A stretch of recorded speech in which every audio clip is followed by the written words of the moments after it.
Good afternoon to the respected lecturer and my dear colleagues. जैसा कि आज मेरा जो टॉपिक है needs of professional teachers in teaching maths, कि पेशेवर शिक्षक की गणित शिक्षण में किस प्रकार की आवश्यकता है। पेशेवर शिक्षक की कुछ अपनी विशेषताएं होती हैं, जैसे कि उसके अंदर अपने छात्रों को के साथ संबंध विकसित करने की क्षमता होती है, शिक्षण के प्रति समर्पण की क्वालिटी होती है, शिक्षण के प्रति समर्पण की क्वालिटी होती है। विद्यार्थियों को क्लासरूम में कहीं ना कहीं पेशेवर शिक्षक जो है इस रूप में इंगेज रखते हैं और सीखने का प्रयास करते हैं। शिक्षक अनुभव की कमी होती है, उनके पास इस प्रकार की विशेषताएं देखने को नहीं मिलती, जिससे क्लासरूम में गणित शिक्षण काफी प्रभावित होती है और बच्चों को कई प्रकार की समस्याओं का सामना करना पड़ता है। जैसे कि आजकल के आधुनिक युग में पाठ्यक्रम, विद्यार्थी तथा गणित अध्यापक का महत्वपूर्ण स्थान तथा महत्व है, परंतु इन तीनों में गणित अध्यापक का सबसे महत्वपूर्ण स्थान है, क्योंकि विद्यार्थी को पाठ्यक्रम व विषय वस्तु को समझाने और प्रस्तुत करने का दायित्व अध्यापक का ही होता है। प्रत्येक गुणों व विशेष होनी चाहिए ताकि उस विषय को पढ़ने में विद्यार्थी रुचि ले सके। अगर देखा जाए जटिल विषय है तथा उसको समझने के लिए उच्च स्तर की क्षमता, चिंतन, कल्पना शक्ति तथा निर्णय शक्ति की आवश्यकता होती है। गुण एक पेशेवर शिक्षक में ही होते हैं, इसलिए गणित शिक्षण में पेशेवर शिक्षक की काफी जरूरत महसूस होती है। गणित एक ऐसा विषय है जिसके अध्ययन के लिए उक्त गुणों के साथ साथ उच्च बौद्धिक क्षमता, धैर्य, एकाग्रता, समर्पण भाव की आवश्यकता होती है। शिक्षक में यदि सूझबूझ विषय का गहराई से छात्रों की कठिनाइयों से परिचित हो तो वह गणित को अत्यंत रोचक बना सकता है तथा छात्रों में तार्किक क्षमता एवं मानसिक शक्ति का विकास कर सकता है। इसके अतिरिक्त गणित के शिक्षक में सफल शिक्षण के लिए निम्न गुणों का होना अत्यंत आवश्यक है, जो कि एक पेशेवर शिक्षक में पहले से ही इनबिल्ड होते हैं। गणित शिक्षण का गहराई से ज्ञान, आजकल जैसे देखा जा रहा बन रही है उन में निरंतर परिवर्तन कर दिया गणित को विषय जब उसकी अध्ययन की प्रवृत्ति हो तथा नवीन ज्ञान सीखने की रुचि, इसलिए नई नई पुस्तकें, पत्रिकाओं को पढ़ते रहना चाहिए और ज्ञान व जानकारी में अपडेट रहना चाहिए। ऐसे शिक्षक निरंतर अध्ययन रहते हैं, नए पढ़ते रहते हैं और जानकारी में अपडेट रहते हैं।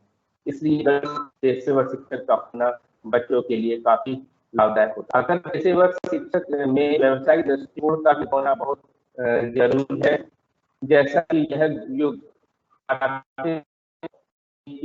और वैज्ञानिक अतः गणित तथा विज्ञान तकनीकी और ज्ञान के विकास में महत्वपूर्ण योगदान रहा है। अतः जो अध्यापक गणित को पढ़ाना मजबूरी समझते हैं, वे विद्यार्थियों को गणित विषय में रुचि जागृत नहीं कर सकते, लेकिन पेशेवर से अपने व्यवसाय में निष्ठा होती है, वे अपने कार्य को बड़ी कर्मठता से करते हैं। वे अध्यापक विद्यार्थियों में अध्ययन के प्रति रुचि उत्पन्न कर देते हैं। गणित को पढ़ाने का एक अनुभव भी बहुत आवश्यक है। अक्सर हम आजकल देखते हैं कि कुछ शिक्षक जिनके पास गणित शिक्षण का अनुभव कम या बिल्कुल ही नहीं होता है या फिर पढ़ाने में इंटरेस्ट नहीं होता है, तो इन शिक्षकों के साथ कई दिक्कतें आती हैं। कई बार वो टीचर छुट्टियां करते हैं, गलतियां करते हैं या फिर इससे बच्चों को कई समस्या सामना करना पड़ता है। इसकी तुलना में एक पेशेवर शिक्षक पूरी कक्षा में बहुत बेहतर तरीके से पूरी क्लास को मैनेज करते हैं, क्योंकि उसके पास गणित के शिक्षण का काफी अनुभव होता है। मनोविज्ञान का ज्ञान, एक गणित शिक्षक में चाहे वो पेशेवर शिक्षक हो, मनोविज्ञान का ज्ञान भी होना है। गणित शिक्षक को मनोविज्ञान का ज्ञान इसलिए होना चाहिए क्योंकि किसी भी क्लासरूम में विभिन्न बौद्धिक स्तर के बच्चे होते हैं। कई विद्यार्थी बहुत ही आसानी से शिक्षक द्वारा बताई गई चीजों को समझ जाते हैं और कई विद्यार्थी ऐसे भी होते हैं जिनको विस्तृत रूप से बताने में के बाद समझ में आता है। इस प्रकार की समस्याओं को एक पेशेवर गणित शिक्षक बहुत ही आसानी से मैनेज करते हैं, क्योंकि उनके अंदर गणित शिक्षण के अनुभव के साथ साथ मनोविज्ञान का ज्ञान भी, गणित के व्यवहारिक ज्ञान की जानकारी। एक पेशेवर शिक्षक के अंदर गणित को पढ़ाते समय गणित के बारे में ये बताना आवश्यक होता है कि इसका क्या व्यवहारिक ज्ञान है, क्योंकि गणित का व्यवहार में कहाँ कहाँ किस रूप में प्रयोग किया जा सकता है। जैसे घर का बजट बनाने में, आय, मजदूरी, वस्तुओं के तौलते समय, घड़ी में समय देखते समय, बस का किराया गणना करने या अनुपात, औसत निकालते समय इत्यादि विभिन्न कार्यों में गणित का प्रयोग किया जाता है। इस प्रकार का ज्ञान होने से छात्रों को उसकी व्यवहारिक उपयोगिता बताई जाती है। पेशेवर शिक्षक गणित के व्यवहारिक ज्ञान की जानकारी बच्चों को अक्सर बताते रहते हैं। एक चीज और है कि पेशेवर शिक्षक का जो जीवन है वो सदाचार युक्त जीवन होना चाहिए। गणित के शिक्षक का जीवन जैसे सदाचार युक्त, जैसे शिक्षक का जीवन पवित्र, शुद्ध, विनम्रता युक्त, धैर्यवान, साहसी, विवेकवान इत्यादि गुण होना चाहिए उनके अंदर। सभी विद्यार्थियों को प्रभावी ढंग से शिक्षण करा पाएंगे। इस प्रकार के गुण अन्य विषय के शिक्षक में होते हैं, परंतु गणित जैसे जटिल विषय के पढ़ाने वाले अध्यापक में ये गुण अवश्य होने चाहिए, तभी विद्यार्थियों को पढ़ने के लिए एक प्रकार से प्रेरणा मिले। आजकल का युग तकनीकी युग है, तो पेशेवर शिक्षक को जो है तकनीकी का ज्ञान होना चाहिए, क्योंकि आज के समय में तकनीकी ज्ञान का योगदान। गणित के ज्ञान का प्रसार लैपटॉप, मोबाइल, कंप्यूटर के माध्यम से आसानी से तथा तीव्र गति से हो रहा है। घर पर बैठे कई समस्याओं का समाधान इनके माध्यम से छात्रों को आसानी से कभी भी कहीं भी उपलब्ध करा। गणित शिक्षण विधियों का अध्यापक को कभी गणित पढ़ाना हो तो सीधा से कम उनको विधियों का भी ज्ञान होना चाहिए। कई प्रकार की विधियां हैं। गणित के अध्यापक को गणित के ज्ञान के साथ साथ गणित के अध्यापन विधियों जैसे आगमन निगमन विधि, संश्लेषण विश्लेषण विधि, अनुसंधान विधि, प्रयोगशाला विधि, समस्या निवारण विधि। अक्सर गणित की विषय सामग्री का ज्ञान तो होता है, परंतु विधि का ज्ञान होने से गणित का अध्यापक पारंपरिक तरीके से गणित को पढ़ाते हैं। गणित के अध्यापक को यह ज्ञात होना चाहिए कि किस गणित तथा किस समस्या में कौन सी विधि उचित होगा। यदि इसका ज्ञान होगा और उसका प्रयोग करेगा तभी वह शिक्षण में सफल हो सकेगा।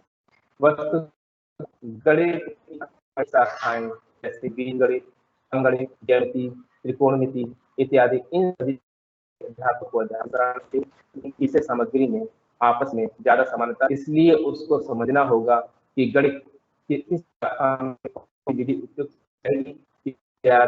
मस्तिष्क में यह विचार पैदा नहीं होने देना चाहिए कि इनका आपस में कोई संबंध नहीं है, बल्कि यह अनुभव कराना चाहिए कि इनका आपस में बहुत ही संबंध है और काफी उपयोगी। ओवरऑल यह है कि वर्तमान गणित अध्यापकों की दशा बहुत अच्छी नहीं कही जा सकती।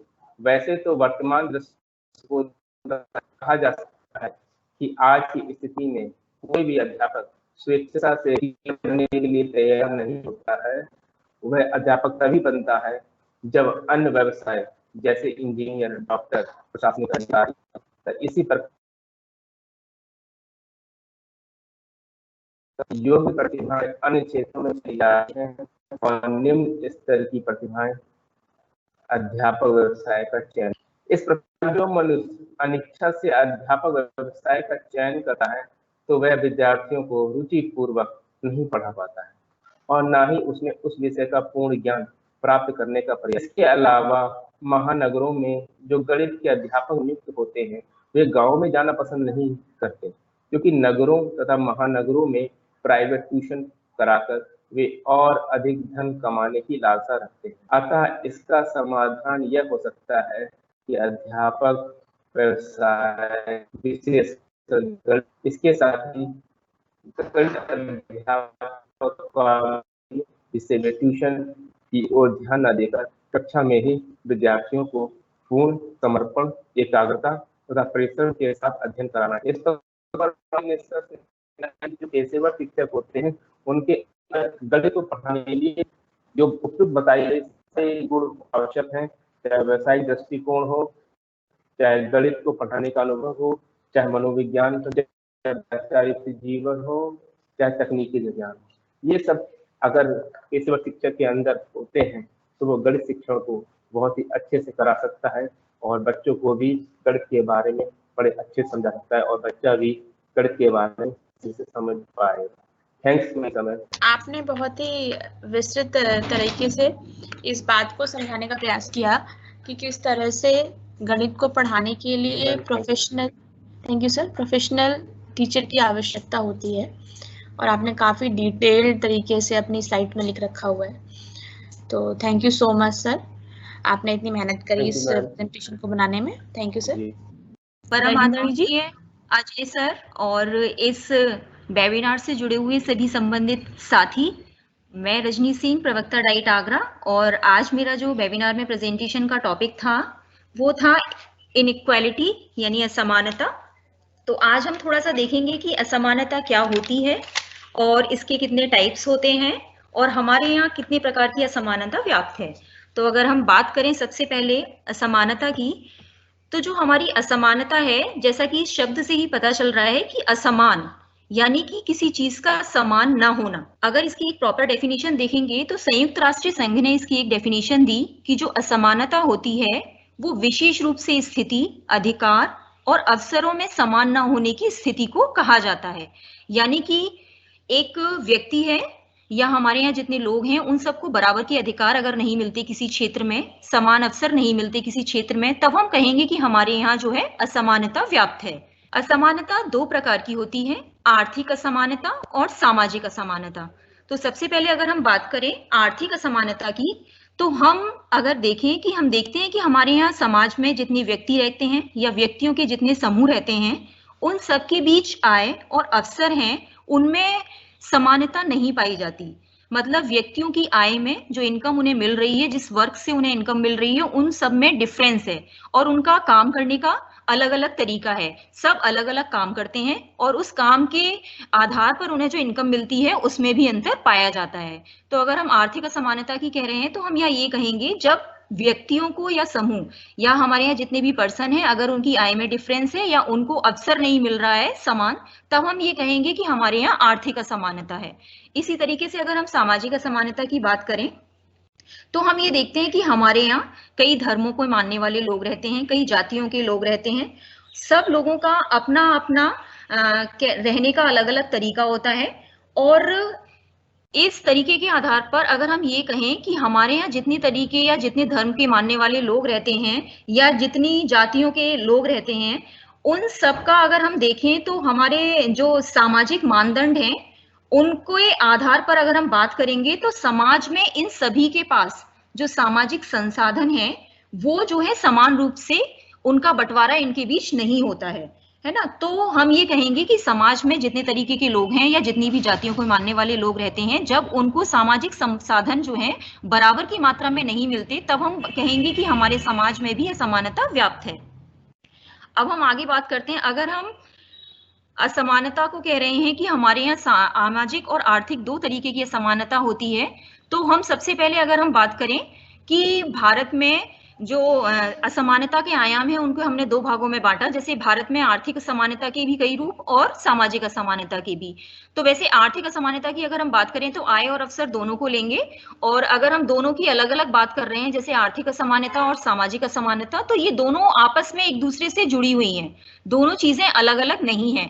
इसीलिए हम सबसे पहले जैसे सामाजिक असमानता को देखते हैं, तो सामाजिक असमानता के अंतर्गत हम देखते हैं कि लिंग, जाति, धर्म और जातीयता, इन चार रूपों की अगर हम बात करते हैं, इसके अलावा भी कई रूप और हो सकते हैं।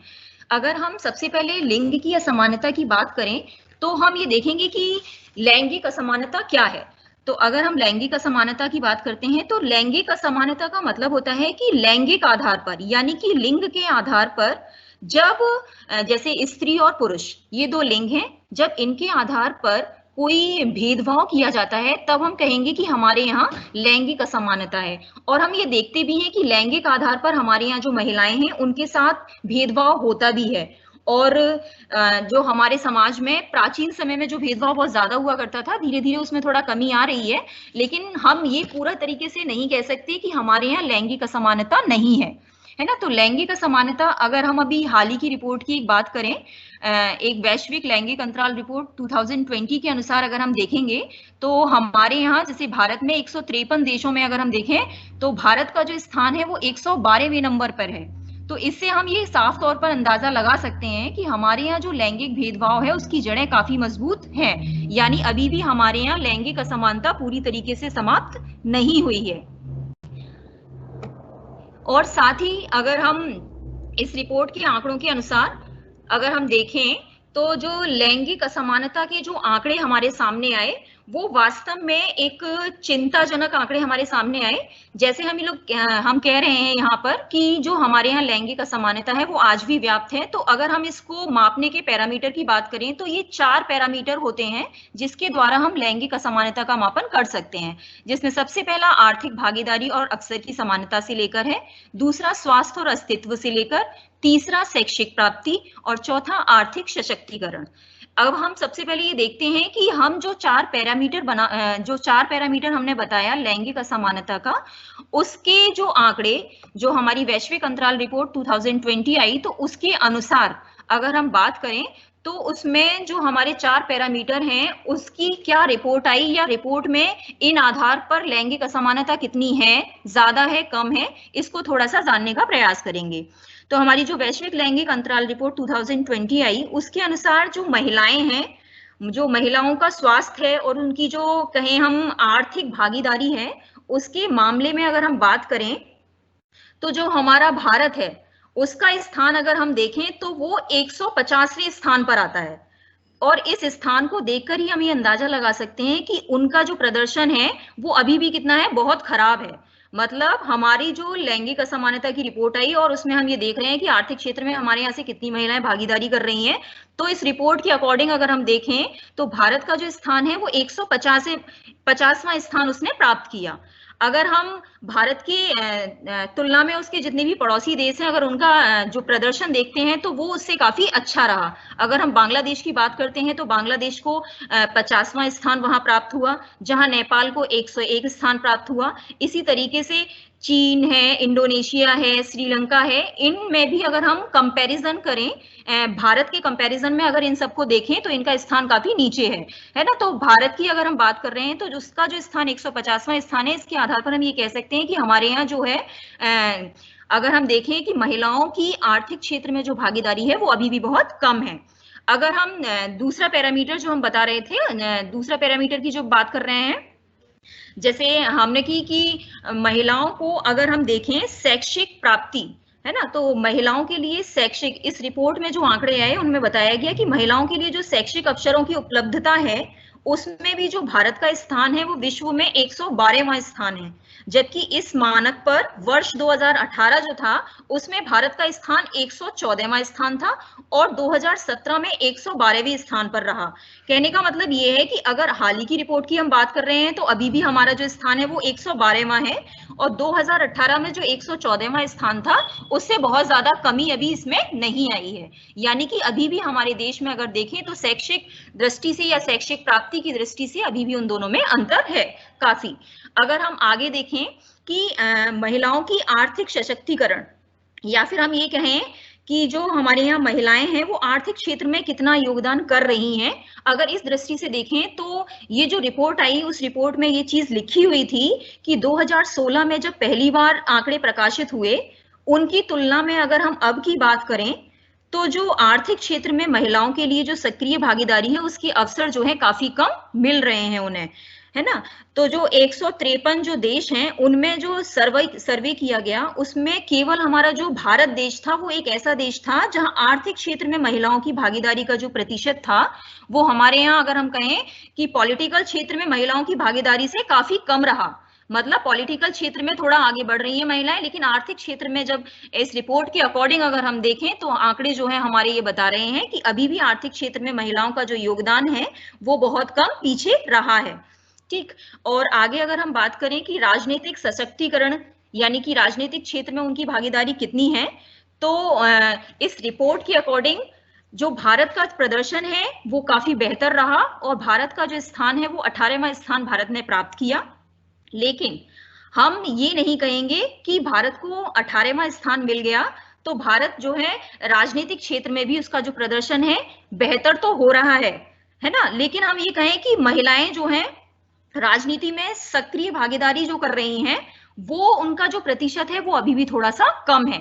मतलब राजनीतिक क्षेत्र में वो लोग भागीदारी कर रही हैं, अच्छा प्रदर्शन भारत ने इसमें किया, अच्छा स्थान उसने प्राप्त किया, लेकिन अभी भी सक्रियता की अगर बात करें तब भी उसमें अभी तक कमी है। ठीक, अब हम आगे बात करते हैं कि ये जो आंकड़े इस रिपोर्ट के अनुसार आए इससे हमारे यहाँ जो है अब हम देखते हैं कि भारत में जो लैंगिक असमानता है उसके क्या क्या कारक हो सकते हैं। तो इसमें सबसे पहला है कि जो हमारा भारतीय समाज है वो पितृसत्तात्मक समाज है।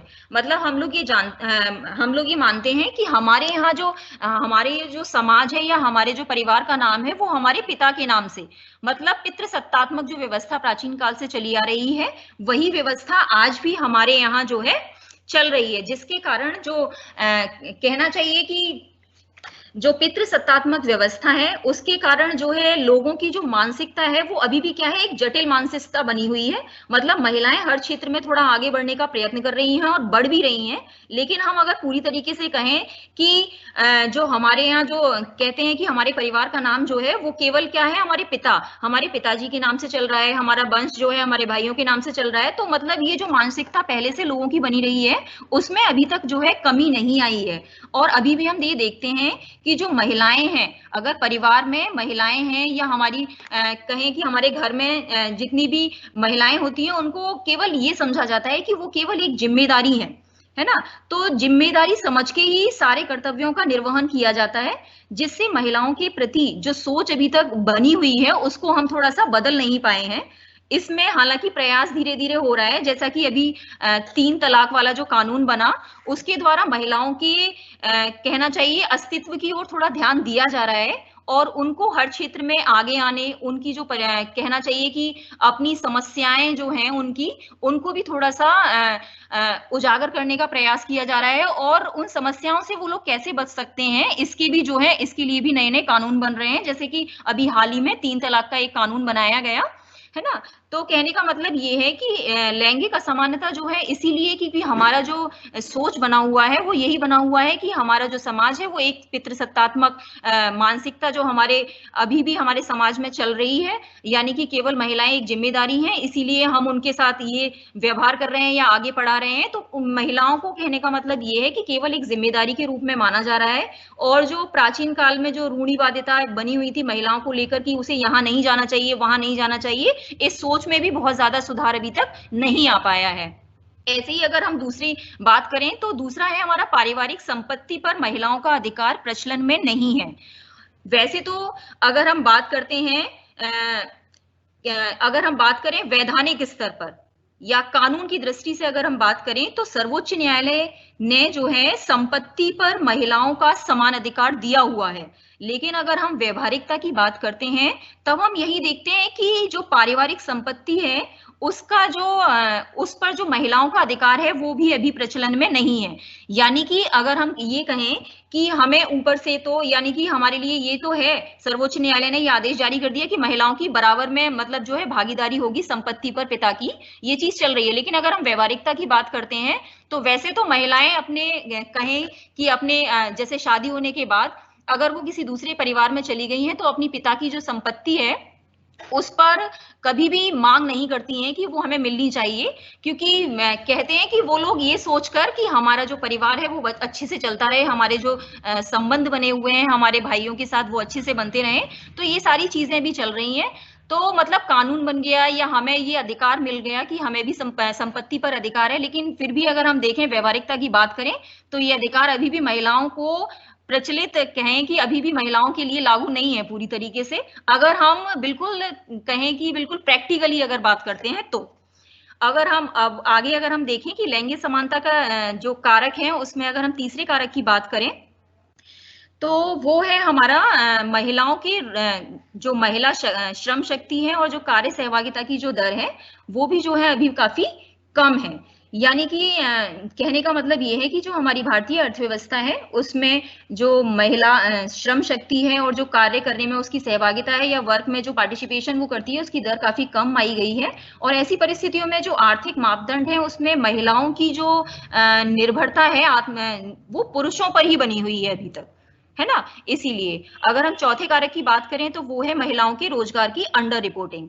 कहने का मतलब ये है कि महिलाओं की रोजगार की अंडर रिपोर्टिंग से अगर हम बात करते हैं तो इसका मतलब यहाँ ये है कि जैसे हम ये कहते हैं कि हमारी जो महिलाएं हैं जो परिवार में काम कर रही हैं, जैसे कहने का मतलब ये है कि अगर महिलाएं घर में रहकर अपने पारिवारिक सदस्यों के लिए कोई वर्क कर रही हैं तो उसका कोई मूल्य नहीं है।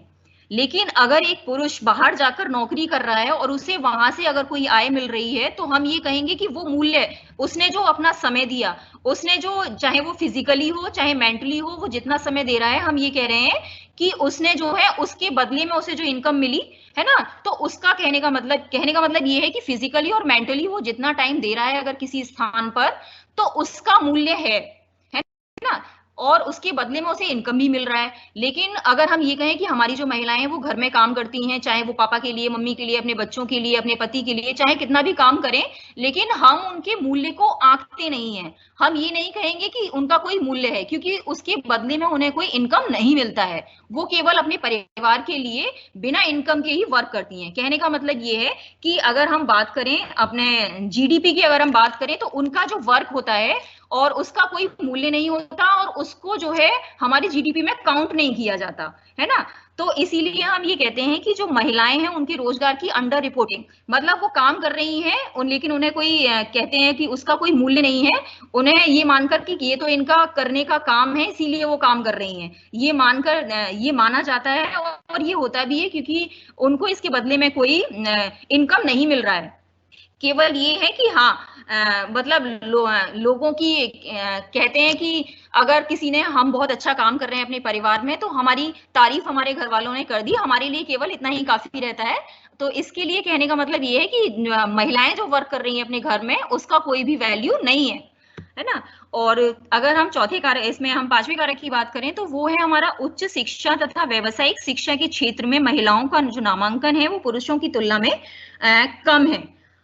वैसे तो ये है कि अगर हम ये देखते हैं आज के समय में अगर हम बात कर रहे हैं तो हमारे यहाँ जो है सरकार के द्वारा कई योजनाएं ऐसी बनाई गई जिससे ये प्रयास किए जा रहे हैं कि प्राथमिक स्तर से ही जो कहते हैं एक लड़के और लड़कियों के बीच जो भेदभाव किया जा रहा है उसको दूर करने का थोड़ा सा कई सारी योजनाएं चलाई जा रही हैं, मुहिम चलाई जा रही है। हम लोग प्रयास कर रहे हैं कि ये चीजें जो लोगों के मन में जो है बैठी हुई है कि दोनों में फर्क होता है, इस फर्क को मिटाया जाए।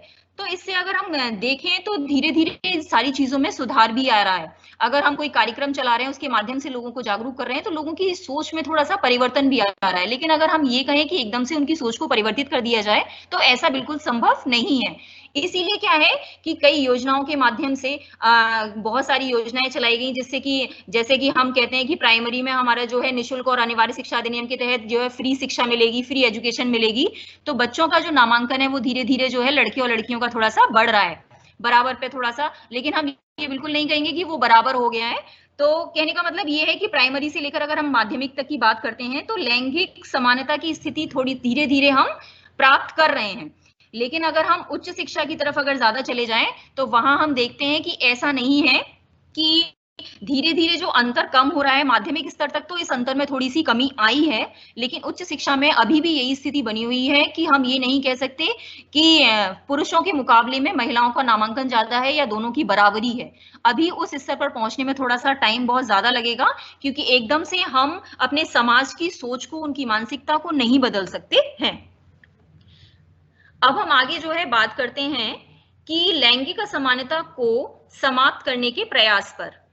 लैंगिक असमानता जो हमारे यहाँ फैली हुई है, उसको जो है समाप्त करने के लिए न्यायालय के द्वारा कई योजनाओं के माध्यम से, जेंडर बजटिंग के द्वारा समाप्त करने का प्रयास किया जा रहा है। अगर हम न्यायालय की बात करें तो हम ये देख रहे हैं कि जो समाज की जो मानसिकता है उसमें जो धीरे धीरे परिवर्तन आ रहा है, जिसके कारण जो है महिलाओं से संबंधित जितने भी मुद्दे थे उन सब पर क्या है धीरे धीरे जो है विचार विमर्श किया जा रहा है। जैसे मैंने बात किया अभी 3 तलाक वाला जो कानून था, और दूसरा हमारा जो हाजी अली दरगाह है उसमें प्रवेश जैसे जो मुद्दे हैं, उन पर सरकार और हमारी जो न्यायालय है वो काफी सक्रिय रहे। उनकी सक्रियता के कारण ही जो हमारी महिलाएं हैं उनको जो है अपना अधिकार मिल पाया। यानी कि केवल ये कहें कि जैसे मुस्लिम समाज की अगर हम बात करें तो अगर 3 तलाक कहने से ही अगर स्त्री और पुरुष दोनों अलग हो जाते हैं तो ये एक कहें कि केवल यहाँ पर हम कहेंगे कि ये केवल एक पुरुष प्रधानता है। केवल एक पुरुष के 3 वर्ड कहने से ही क्या वो बिल्कुल उनका जो रिश्ता है बिल्कुल अलग हो जाएगा? कहने का मतलब ये है यहाँ पर कि जो 3 तलाक ये जो मुद्दा उठा उस पर एक कानून बना दिया गया, जिस कानून के अंतर्गत कई प्रावधान जो है महिलाओं की सुरक्षा के लिए, उनके अस्तित्व की रक्षा के लिए बनाए गए, और जिससे जो है महिलाएं जो कि पहले से शोषण का शिकार हो रही थी, है ना, उनको जो है थोड़ा सा ऊपर उठाने की जो है इस कानून के तहत वो जो है अपनी बात को कह सकती हैं। और दूसरा, अगर उनके साथ ऐसा कोई अन्याय हो रहा है तो इस कानून के अंतर्गत काफी ऐसे प्रावधान किए गए जिससे उनका जो अस्तित्व है उनको बनाए रखा जा सकता है। दूसरा, कई प्रकार की योजनाएं हैं, उनके माध्यम से भी हमारे यहाँ जो है महिलाओं को सशक्त बनाने का प्रयास किया जा रहा है। जैसे बेटी बचाओ बेटी पढ़ाओ अभियान है, महिला हेल्पलाइन योजना है हमारी, महिला शक्ति केंद्र जैसी योजनाएं हैं। इन सभी के माध्यम से क्या है महिलाओं को सशक्त बनाने का प्रयास किया जा रहा है कि वो किसी पर निर्भर ना रहें, अपनी बात कहने के लिए वो खुद खड़ी हो सकें। उनको इस काबिल बनाया जा रहा है कि वो समाज में 4 लोगों के सामने अपनी बात को कह सकें। ऐसा ना हो कि वो जो अपनी बातें हैं जो कहना चाहती हैं या जो कह रहे हैं कि दूसरों के जो अत्याचार सहती आ रही हैं उनका डटकर मुकाबला कर सकें, उसके लिए अपने हक के लिए खड़ी हो सकें। इसके लिए जो है कई योजनाएं हमारी ये चलाई जा रही हैं। और अगर अभी की हम बात करें तो मिशन शक्ति कार्यक्रम जो है वो चलाया जा रहा है, वो केवल इसीलिए कि महिलाओं को उनका अधिकार मिले, उनको इतना सशक्त बना दिया जाए कि वो अपनी बात को समाज के सामने कह सकें। ठीक, तो इस तरीके से हमारे यहाँ लैंगिक असमानता को समाप्त करने का प्रयास किया जा रहा है। अगर हम आगे बात करते हैं, जेंडर बजटिंग के द्वारा भी हमारे यहाँ जो लैंगिक असमानता है उसको समाप्त करने की जो है प्रयास किया जा रहा है। अब जो जेंडर बजटिंग की अगर हम बात करते हैं तो जो जेंडर बजटिंग है वो जो है लैंगिक असमानता के लिए जो है, इसमें क्या होता है कि इस जेंडर बजटिंग का मतलब यहाँ पर ये है कि जी जैसे हमारे देश का जो बजट है उसमें महिलाओं को सशक्त करने के लिए और जो है जो शिशु कल्याण है उसके लिए जो है जो धन है उसका जो आवंटन है वो भी जो है हमारे बजट में किया जा रहा है। यानी कहने का मतलब ये है कि लैंगिक असमानता समाप्त हो, इसीलिए हमारा जो बजट है उसमें ये व्यवस्था है कि महिलाओं को सशक्त बनाने और शिशु कल्याण के लिए अलग से जो है बजट देने का प्रावधान किया गया है, जिससे इस असमानता को दूर करने के लिए जो भी योजनाएं चलाई जा रही हैं, कार्यक्रम चलाए जा रहे हैं, उनके लिए फंड की व्यवस्था हो, जिससे इन कार्यक्रमों के द्वारा जो हमारे समाज में जो असमानता बनी हुई है, जेंडर वाली असमानता बनी है, उसे दूर किया जा सके। ठीक, आगे हम जो है बात करते हैं अब जाति असमानता की।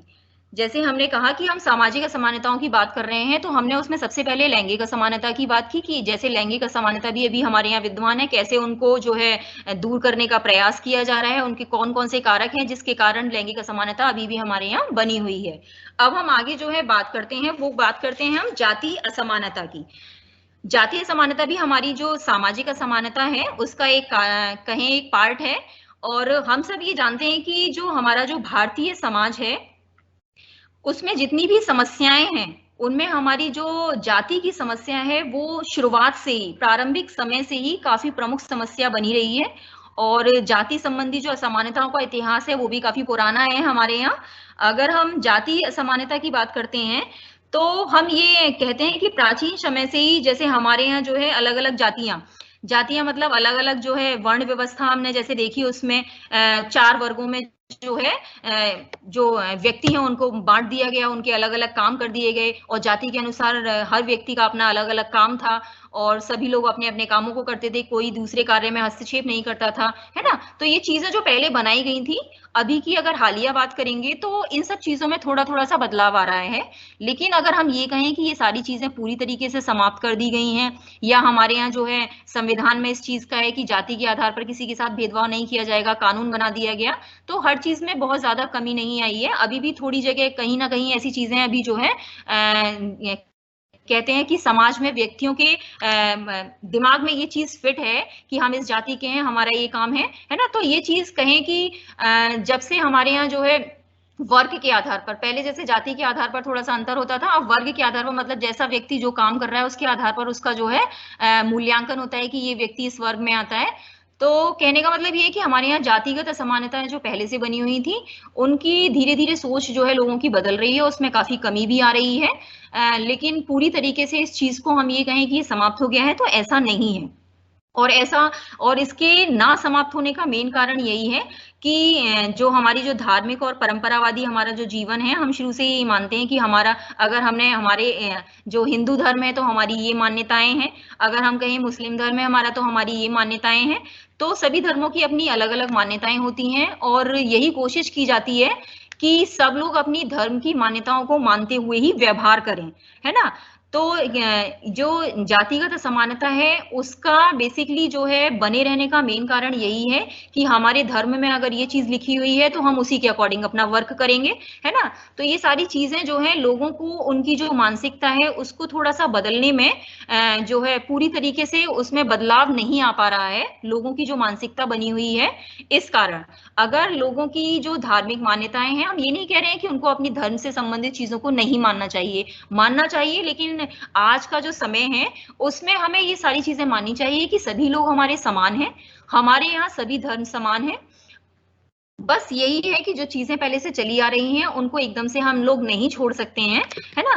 तो कुछ धार्मिक और परंपरावादी जीवन जो लोग जी रहे हैं या फिर उनसे कहें कि उन तक अभी वो सारी चीजें नहीं पहुंच रही हैं जो हमें उन तक पहुंचानी चाहिए उनकी सोच में बदलाव करने के लिए, तो वो बनी हुई हैं, इसीलिए हमारे यहाँ अभी भी जातिगत समानता जो है दिखाई देती है।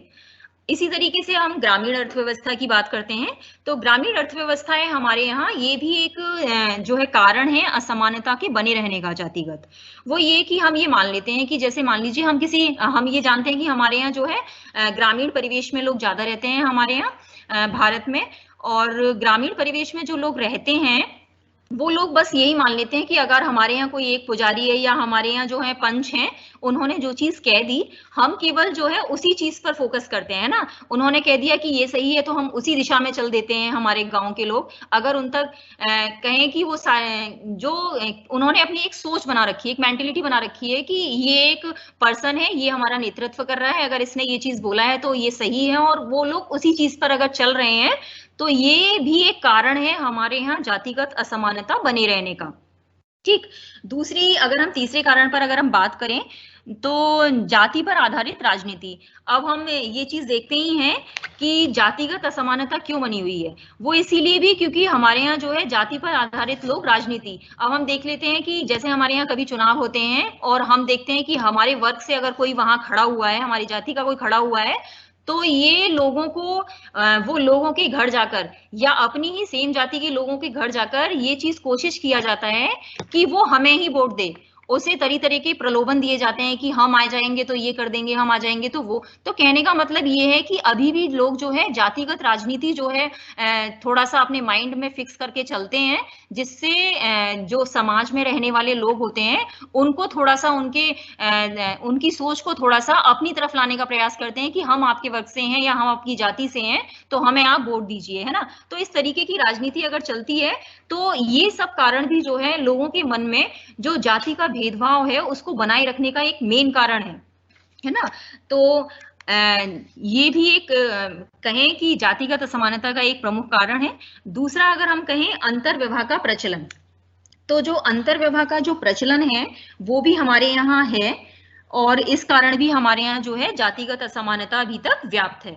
अब हम बात करते हैं कि इस जातिगत असमानता जो है इसके कारण हमारे समाज में कौन कौन सी समस्याएं जो है उत्पन्न होती हैं, है ना। तो सबसे पहली जो समस्या है जिसकी हम बात करते हैं वो है सामाजिक निष्क्रियता। सामाजिक निष्क्रियता से यहाँ मतलब कहने का ये है कि जो सामाजिक निष्क्रियता है वो एक ऐसी दशा कह सकते हैं हम जिसमें जो व्यक्ति होता है, जो पर्सन है, वो अपनी ही सामाजिक व्यवस्था से अपने आप को थोड़ा सा अलग थलग महसूस करता है और जो सामाजिक सहभाग है उसमें रुचि लेना वो बंद कर देता है। अगर हम देखें, अगर हम आज की बात करें तो वास्तव में आज भी जो सामाजिक निष्क्रियता है वो काफी कहें एक गंभीर समस्या है जो बनी हुई है जातिगत असमानताओं का। और ये सारी जो समस्या है वो बनी किस लिए है? जातिगत असमानताओं के कारण ही। हम ये कहते हैं कि जब हमारा देश स्वतंत्र हो गया उसके बाद हमारे यहाँ जो छोटी छोटी जातियां थी उनको भी नौकरियां हैं, व्यवसाय हैं और आज के समय में भी है ना उद्योग है, शिक्षा है, वहां पर कई विशेष प्रकार की सामाजिक निष्क्रियता की मैं बात कर रही थी इसमें कि सामाजिक निष्क्रियता की क्या है।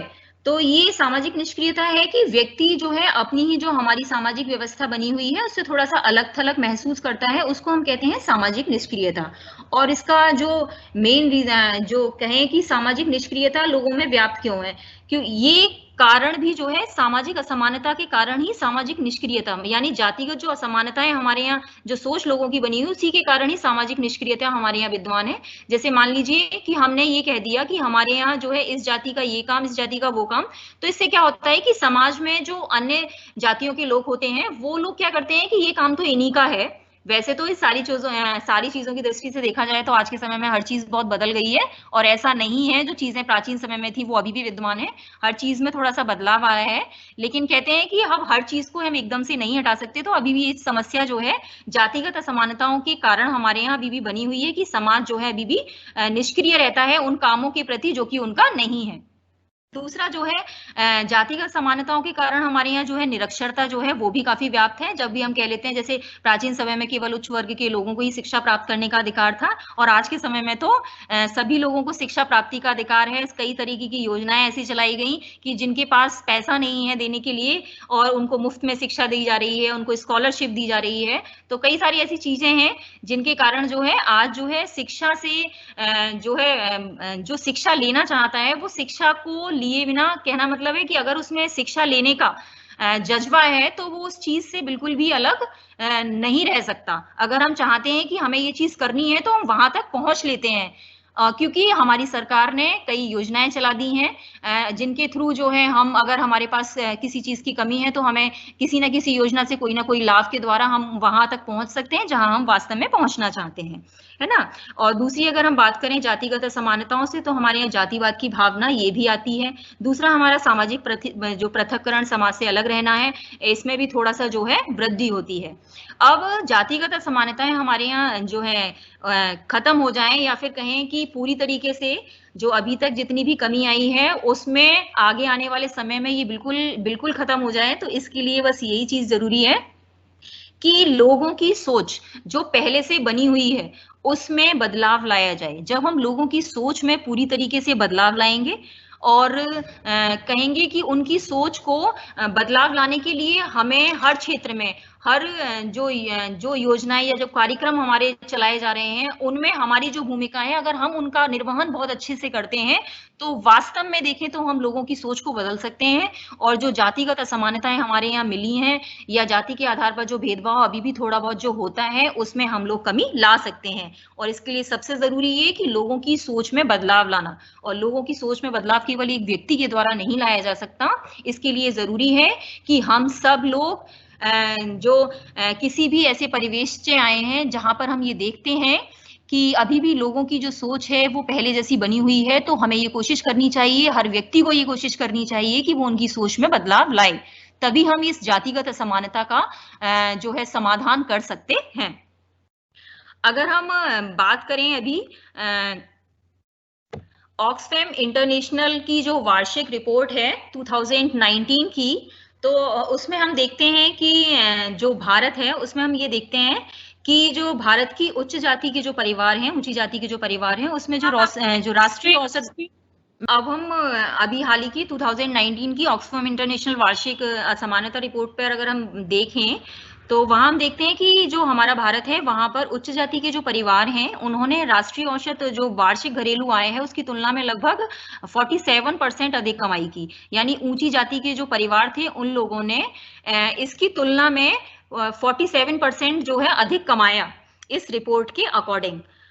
इसी तरीके से अगर हम बात करें तो हम ये कहेंगे कि जो रिपोर्ट आई है उसकी बेसिस पर हम अगर देखते हैं तो ये कहेंगे कि अभी भी हमारे यहाँ जो है ऊंची जाति के जो लोग हैं या उन लोगों ने जो है अपना जो है अच्छा कहने का मतलब है उनका जो है इनकम काफी अधिक रहा। इसी तरीके से अगर इस रिपोर्ट के अकॉर्डिंग अगर हम बात करें धार्मिक असमानता की, तो इस रिपोर्ट में जो हमारी जो रिपोर्ट आई उसमें ये चीज कहा गया कि जो ईसाई धर्म या पारसी या जैन जैसे अल्पसंख्यक जो हैं उनकी जो आय का एक बड़ा हिस्सा उनकी आबादी के हिस्से की तुलना में है, जबकि जो मुस्लिम और जो मुस्लिम है और जो बहुत लिखा हुआ है यहाँ बौद्ध थोड़ा सा है, तो जो मुस्लिम और बौद्ध आबादी के जो व्यक्ति हैं पर्सन है उनकी जो आर्थिक संसाधन है उनकी पहुंच तक काफी कम है। कहने का मतलब हमारे ईसाई, पारसी और जैन जैसे जो अल्पसंख्यक समुदाय हैं उनकी आय का एक बड़ा हिस्सा उनकी आबादी के हिस्से की तुलना में है, लेकिन मुस्लिम और बौद्ध आबादी की जो आर्थिक संसाधनों तक पहुंच है वो अभी भी काफी कम है इस रिपोर्ट के मुताबिक। अब हम आगे अगर बात करते हैं आर्थिक असमानता, यानी आर्थिक असमानता, तो इसमें हम जो है बेसिकली बात करेंगे आर्थिक असमानता के अंतर्गत हम आय और अवसर की असमानता से। अगर हम जैसे अगर हम भारत में ही देखते हैं कि हमारी जो आय असमानता है तो इसमें कई अध्ययन हुए, कई रिपोर्ट प्रकाशित हुई, तो उसके अकॉर्डिंग हम थोड़ा सा बात करेंगे। इसी में लुकास चंसल एवं थॉमस पिकेटी का एक अध्ययन 2017 में हुआ, जिसके अकॉर्डिंग देखा जाए तो सबसे धनी केवल 1% लोगों का राष्ट्रीय आय में हिस्सा जो है सर्वोच्च स्तर पर था। और अगर हम बात करें इस रिपोर्ट के अकॉर्डिंग, ये जो अध्ययन हुआ इसके अकॉर्डिंग, तो स्वतंत्रता से पहले जो सर्वाधिक आय असमानता वाला वर्ष था 1939 से 40 तक का, उसमें सबसे जो धनी लोग थे वो 1% लोगों का आय में हिस्सा जो है 20.7% था। इसके बाद इन लोगों का कुल आय में हिस्सा जो है धीरे धीरे कम होता गया और कम होते होते ये 1982 से 83 में 6.2% रह गया। तत्पश्चात सबसे धनी लोगों का अगर हम देखें 1% लोगों का आय में हिस्सा बढ़ने लगा और बढ़ते बढ़ते 2013 से 14 में यह जो है 21.7% तक पहुंच गया इस अध्ययन के मुताबिक। अब हम आगे देखते हैं ऑक्सफैम की 2019 की रिपोर्ट, जिसका शीर्षक था पब्लिक गुड या प्राइवेट वेल्थ। इस रिपोर्ट के अकॉर्डिंग अगर हम बात करें तो भारत का जो शीर्ष 10% कुल राष्ट्रीय धन था उसका 77.4% है, जबकि शीर्ष 1% के पास 51.53% धन है। नीचे की 60% जो जनसंख्या है वो राष्ट्रीय आय का केवल 4.8% रखती है। 13.6 करोड़ भारतीय जो देश के सबसे गरीब 10% हैं ने पिछले 15 वर्षों से कर्ज में रहना अभी भी जारी रखा है। इस रिपोर्ट के अकॉर्डिंग 2017 में भारत में धन का जो गुणांक था वो 0.83 पर है, जो भारत को सबसे अधिक असमानता वाले देशों में शामिल करता है। अब हम आगे बात करते हैं कि भारत में आय असमानताएं हैं, उसके जो है क्या क्या कारण हो सकते हैं भारत में आय असमानता के कारण। तो इसमें सबसे पहला जो कारण है वो है प्रौद्योगिकी की बढ़ती हुई पूंजी गहनता। यानी हम ये देख रहे हैं कि आज का जो समय है, पिछले कुछ वर्षों में जो प्रौद्योगिकी क्षेत्र में परिवर्तन आए है ना, खासकर अगर हम देखें सूचना प्रौद्योगिकी के क्षेत्र में काफी क्रांतिकारी परिवर्तन हुए। इसके कारण क्या हुआ कि जो श्रम की तुलना में, मतलब जो श्रम था उसकी तुलना में जो पूंजी की मांग थी उसमें तेजी से वृद्धि हुई है ना। और इससे क्या हुआ कि मजदूरी के सापेक्ष जो है लाभ में अधिक तेजी से वृद्धि हुई। और इतना ही नहीं, अगर हम देखें तो प्रौद्योगिकी प्रगति के चलते जो कुशल श्रमिक थे उनकी आय में जो अकुशल श्रमिक थे उनकी आय की तुलना में ज्यादा तेजी से जो है बढ़ोतरी हुई, यानी कि अकुशल जो श्रमिक हैं उनकी आय की तुलना में जो हमारे जो कुशल श्रमिक थे उनकी जो है आय जो है तेजी से बढ़ी।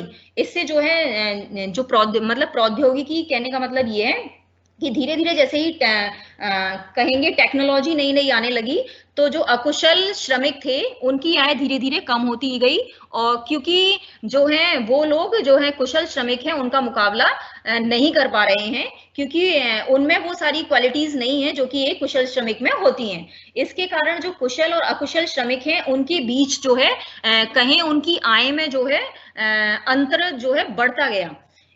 तो ये भी एक जो है कहेंगे हम कि हमारी जो टेक्नोलॉजी नहीं आ रही है उससे भी हमारे यहाँ जो है आय असमानता जो है विद्यमान है, यानी कि टेक्नोलॉजी के क्षेत्र में जो लोग साथ में उसके चलने के लिए बिल्कुल कहेंगे बढ़ने के लिए एकदम तत्पर है, उसकी इनकम तो धीरे धीरे बढ़ती जाएगी, लेकिन हम ये कहें कि जो टेक्नोलॉजी से बिल्कुल दूर है, या फिर ये कहें कि आज के समय में जो चीजें हमें आनी चाहिए, जिन चीजों में हमें परफेक्ट होना चाहिए, अगर हम उन चीजों में परफेक्ट नहीं है तो हमारी जो इनकम है वो थोड़ा सा अंतर हमारी इनकम में रहेगा, है ना। और साथ ही अगर हम आगे देखें तो आय समानता का अगला कारण जो है हमारे यहाँ जो है इन्फ्लेशन एंड प्राइस राइज भी है, स्फीति और कीमत वृद्धि भी है।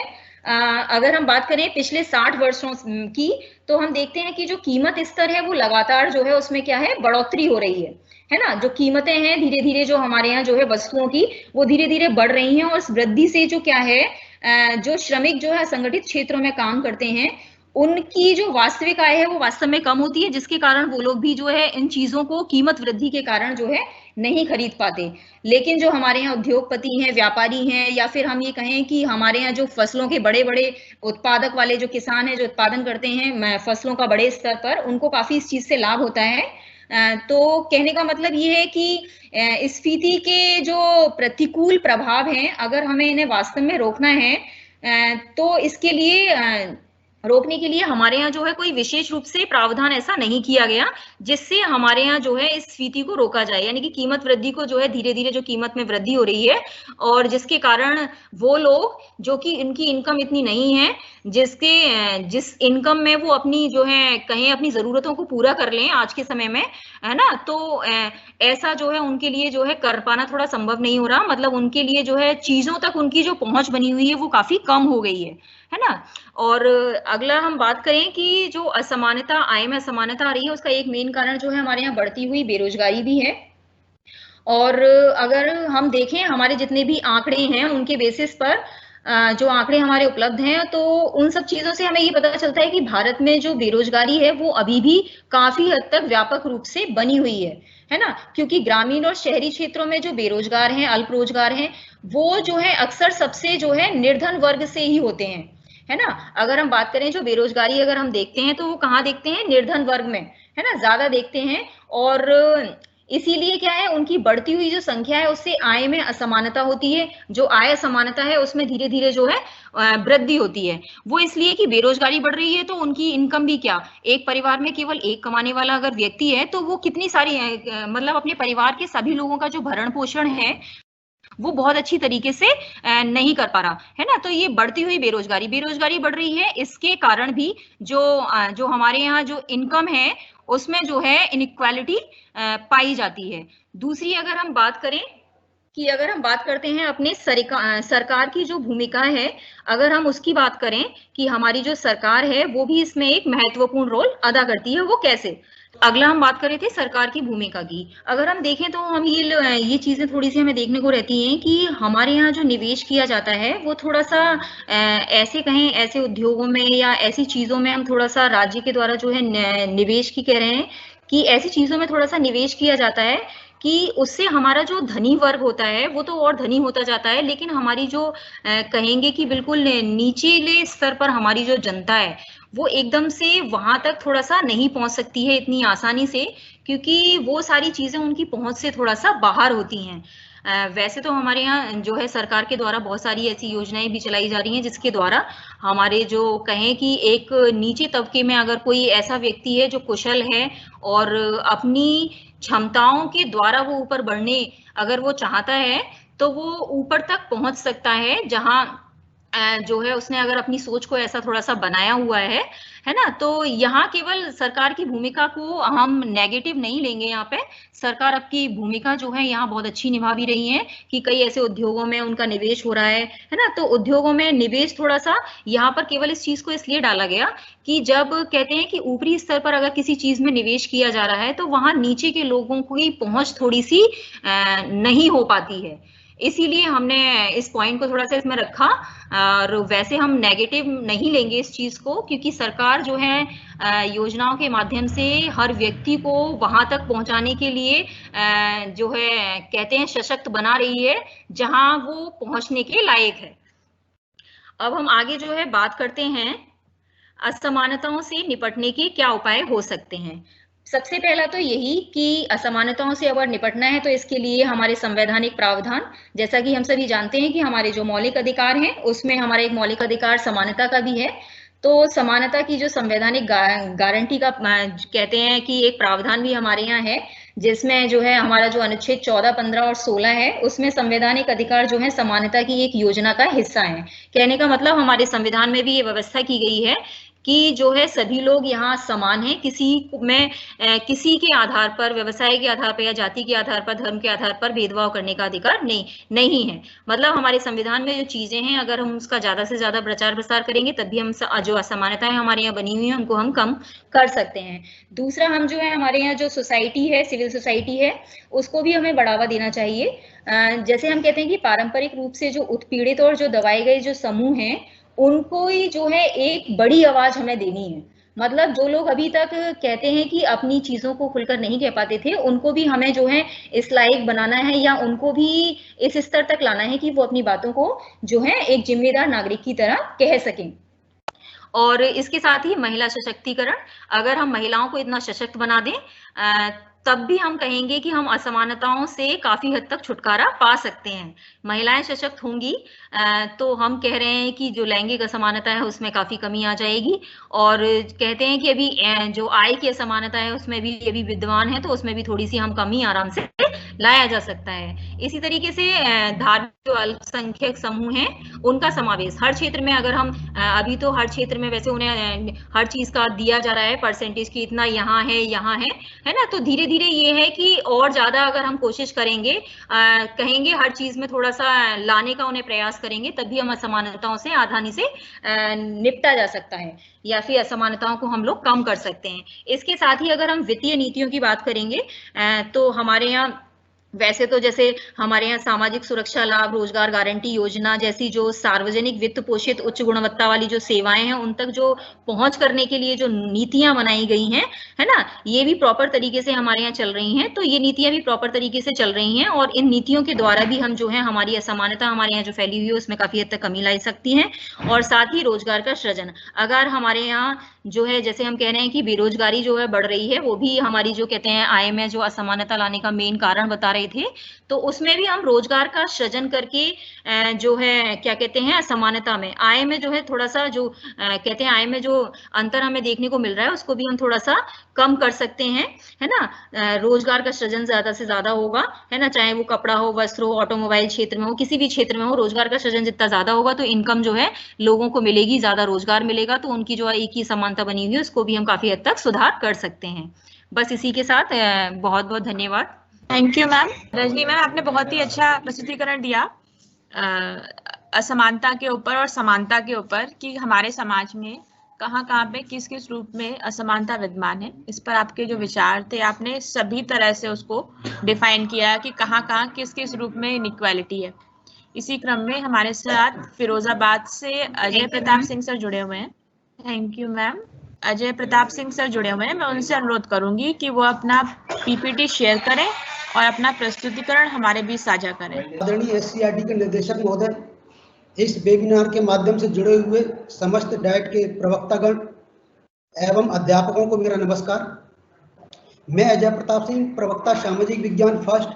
संयुक्त वेबिनार के अंतिम दिन में आज का विषय interlinkage of the economics with other subject अर्थात अर्थशास्त्र का अन्य विषयों के साथ परस्पर संबंध पर व्याख्यान प्रस्तुत करने जा रहा हूं। सर्वप्रथम हम बात करते हैं कि अर्थशास्त्र क्या है। अर्थशास्त्र का तो अर्थशास्त्र अर्थात इकोनॉमिक्स ग्रीक भाषा के दो शब्दों से मिलकर बना है, जैसे ओकस तथा नेमिकस।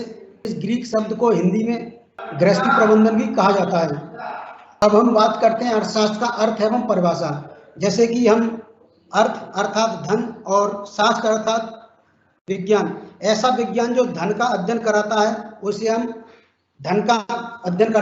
अर्थशास्त्र कहते हैं। हम बात करते हैं अर्थशास्त्र की परिभाषा, जिसमें कहा गया है कि अर्थशास्त्रियों ने अर्थशास्त्र को इस प्रकार परिभाषित किया है कि सामाजिक विज्ञान की वह शाखा जिसमें वस्तुओं एवं सेवाओं को उत्पादन के विनिमय, वितरण, उपभोग का अध्ययन किया जाता है। एडम स्मिथ के द्वारा सर्वप्रथम अर्थशास्त्र को परिभाषित किए जाने के कारण उन्हें अर्थशास्त्र का पिता कहा जाता है। उन्होंने अपनी पुस्तक वेल्थ ऑफ द नेशन में अर्थशास्त्र को धन का विज्ञान कहा है। अब हम बात करते हैं अर्थशास्त्र के प्रकार। तो अर्थशास्त्र दो प्रकार का होता है। नंबर 1 व्यष्टि अर्थशास्त्र, नंबर 2 समष्टि अर्थशास्त्र। व्यष्टि अर्थशास्त्र जिसके अंतर्गत व्यक्तिगत इकाई जैसे व्यक्ति, परिवार, फर्म, उद्योग एवं अनेक वस्तुएं एवं सेवाओं की कीमत आदि का अध्ययन व विश्लेषण किया जाता है। इसके अंतर्गत उपभोक्ता का सिद्धांत, इसके अंतर्गत जैसे कि हमने बताया कि उपभोक्ता का सिद्धांत, उत्पादक एवं व्यवहार सिद्धांत एवं कीमत निर्धारण का सिद्धांत इसके अंतर्गत आता है। अब हम बात करते हैं समष्टि अर्थशास्त्र। समष्टि अर्थशास्त्र इसके अंतर्गत अर्थशास्त्र का संपूर्ण स्वरूप अध्ययन किया जाता है, जैसे कुल राष्ट्रीय आय, कुल उपभोग, कुल मांग, कुल आपूर्ति, कुल बचत, कुल विनिमय और रोजगार आदि इत्यादि इसके अंतर्गत आता है। इसमें राष्ट्रीय आय तथा बेरोजगार, राजकोषीय एवं मौद्रिक नीतियां, सरकारी बजट, विनिमय दर एवं भुगतान शेष। हम बात करते हैं, अब आगे हम बात करते हैं अर्थशास्त्र का अन्य विषयों के साथ परस्पर संबंध। तो अर्थशास्त्र का अन्य विषयों के साथ परस्पर संबंध है तो हम सर्वप्रथम बात करते हैं कि अर्थशास्त्र का इतिहास के साथ संबंध।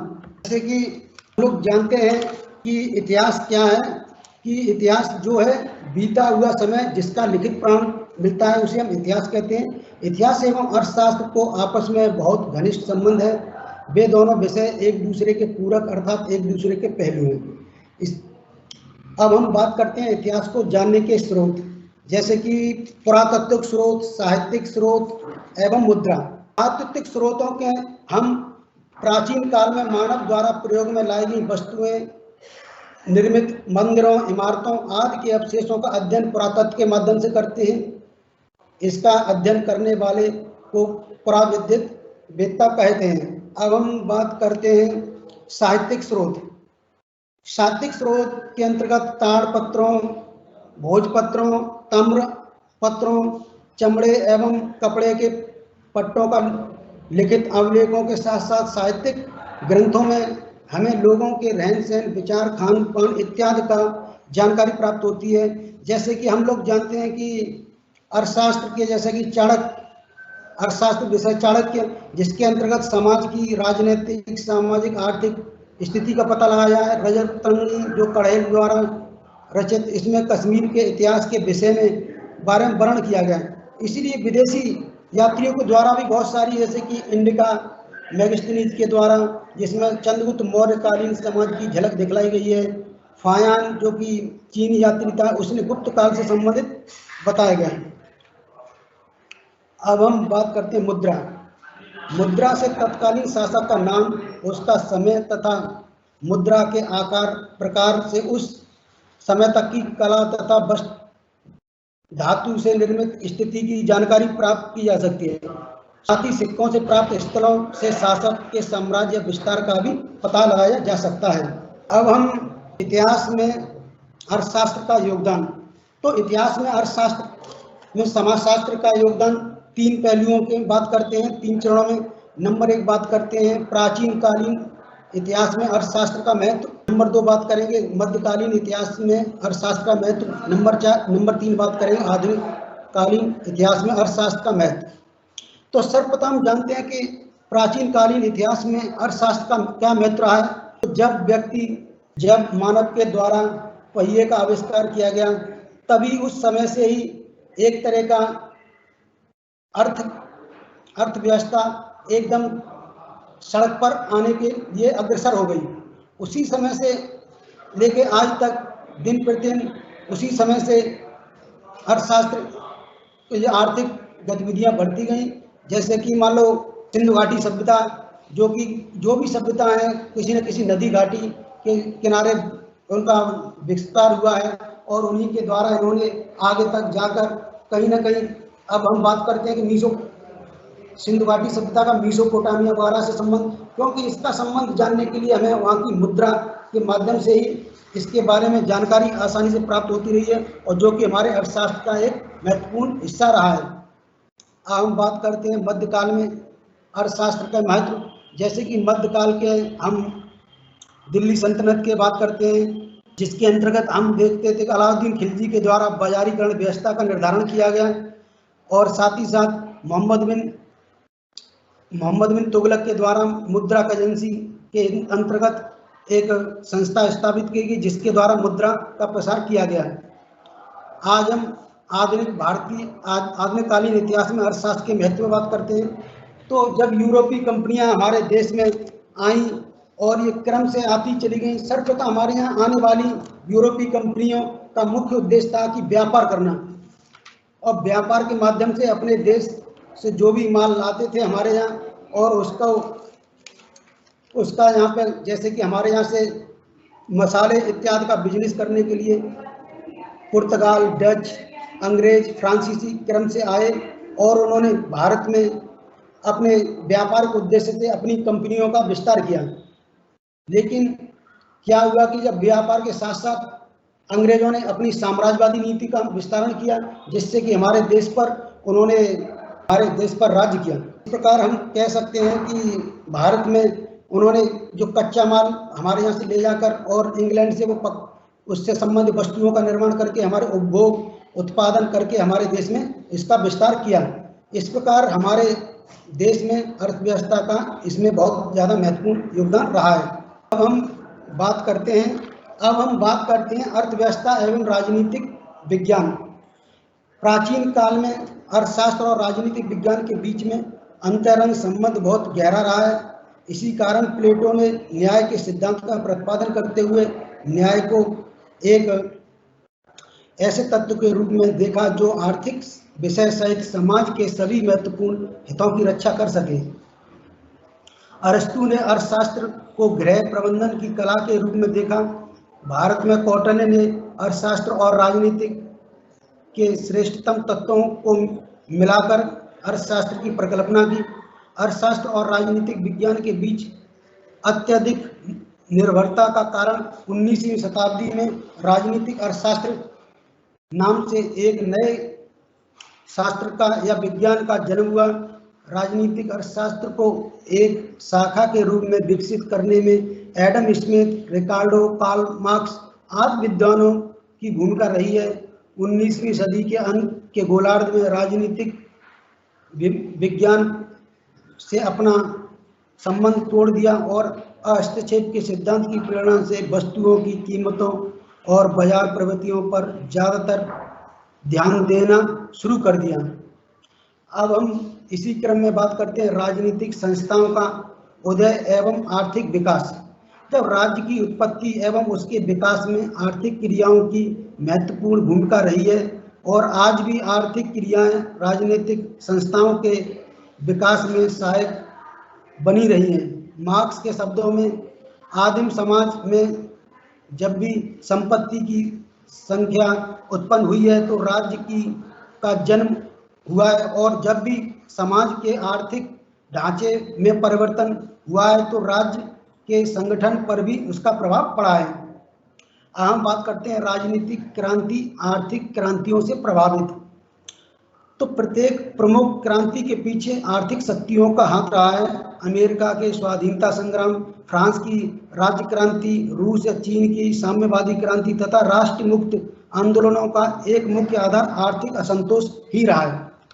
अब हम इसी क्रम में बात करते हैं आर्थिक दिशा, राज्य के कार्य एवं नीतियाँ। राज्य के कार्यों व नीतियों पर आर्थिक दिशा का प्रभाव हमेशा से पड़ा है।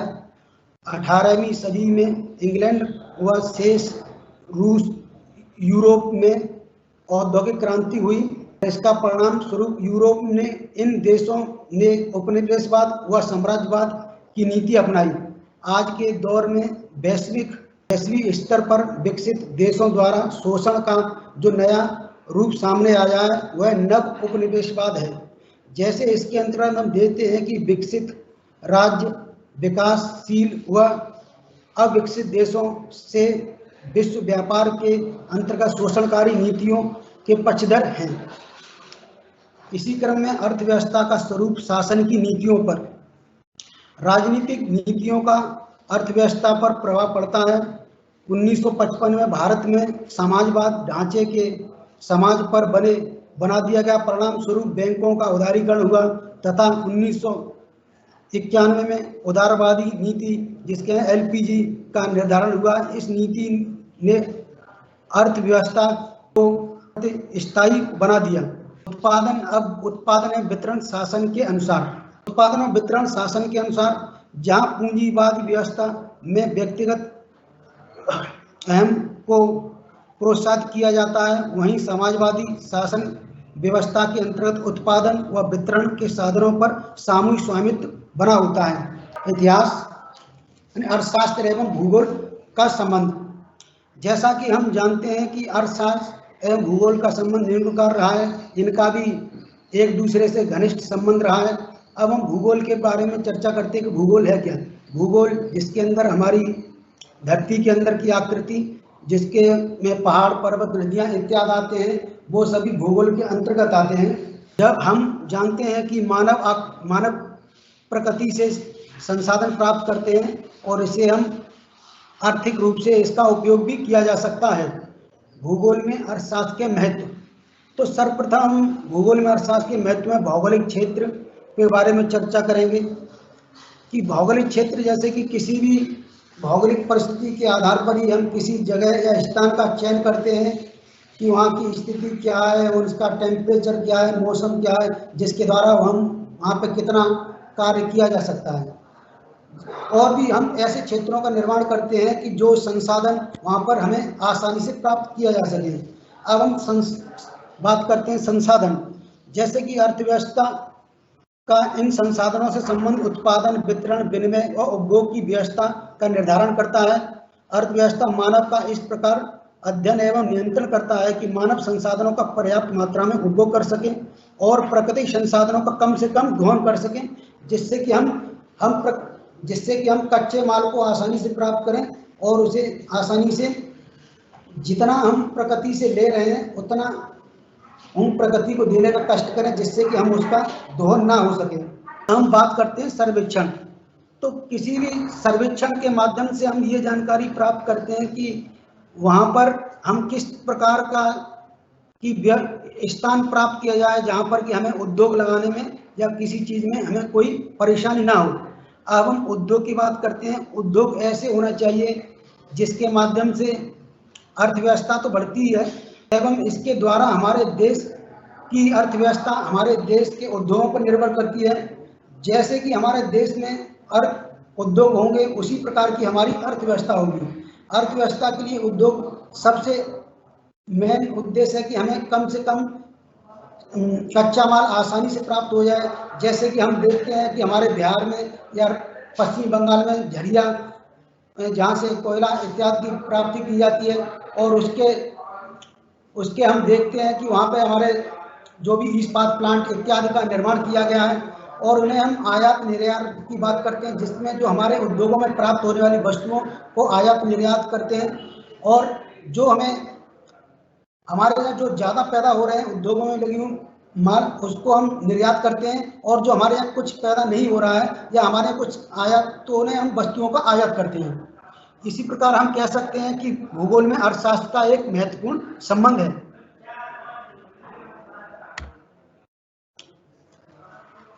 अब हम बात करते हैं मनोविज्ञान। जैसा कि नाम से ही हम जानते हैं तो मनोविज्ञान अर्थात मन का विज्ञान। इस प्रकार हम कह सकते हैं कि मनोविज्ञान मन का विज्ञान है जिसके माध्यम से व्यक्ति की मानसिक स्वभाव को जाना जा सकता है। मनुष्य व पशु में मात्र बुद्धि का विकास या विशेष रूप से अंतर होता है। बुद्धि के कारण ही मनुष्य ने संपूर्ण जीव अजीवों पर अपना वर्चस्व स्थापित किया है। मनुष्य ने अपनी बुद्धि के बल पर ही विभिन्न कला, संस्कृति एवं प्रज्ञान उन्नति की गई है। मनोविज्ञान विषय जन्म से के समय से पूर्ण सैद्धांतिक तथा व्यक्तिगत विषय था, परंतु कालांतर में मानव बुद्धि ने मनोविज्ञान को उन्नति के पथ पर अग्रसर कर उसके सैद्धांतिक, व्यवहारिक तथा प्रयोगात्मक पक्ष का विकास किया। अब हम अर्थशास्त्र का मनोविज्ञान पर प्रभाव की बात करते हैं। तो सर्वप्रथम हम बात करते हैं अर्थशास्त्र को मनोविज्ञान से जोड़कर उसे मानवीय रूप प्रदान करने वाले अमेरिकी अर्थशास्त्री रिचर्ड टेलर के अनुसार आर्थिक व एवं वित्तीय फैसले हमेशा तार्किक नहीं होते हैं, बल्कि ज्यादातर वे मानवीय हदों से बंधे होते हैं। टेलर ने अर्थशास्त्र में बिहेवियर इकोनॉमिक्स यानी व्यवहारिक अर्थशास्त्र को परंपरागत नजरिए से हटकर पेश किया और उन्होंने बताया कि लोग एक समान तरीके से व्यवहार के बारे में पता लगा सकते हैं। इस प्रकार टेलर ने अर्थशास्त्र एवं मनोविज्ञान के बीच खाई को पाटने का कार्य किया है। अब हम बात करते हैं मनोविज्ञान आर्थिक व्यवहार के माध्यम अध्ययन के रूप में। तो मनोविज्ञान ने आर्थिक व्यवहार सूक्ष्म स्तर का अध्ययन विशेष रूप से उपभोक्ता के व्यवहारों को समझने में तथा बचत व्यवहार एवं निर्णय की कला में बड़ा योगदान दिया है। अर्थशास्त्रियों ने उपभोक्ताओं की भावुकता के प्रदत्त के आधार पर आर्थिक विकास का पूर्ण कथन किया है। मनोविज्ञान तार्किक निर्णय लेने में अर्थशास्त्री अध्ययन यह बताते हैं कि व्यक्ति विभिन्न आर्थिक निर्णय लेने में किस प्रकार व्यवहार करते हैं। मनोविज्ञान व्यक्ति के व्यवहार की व्याख्या करता है। इस प्रकार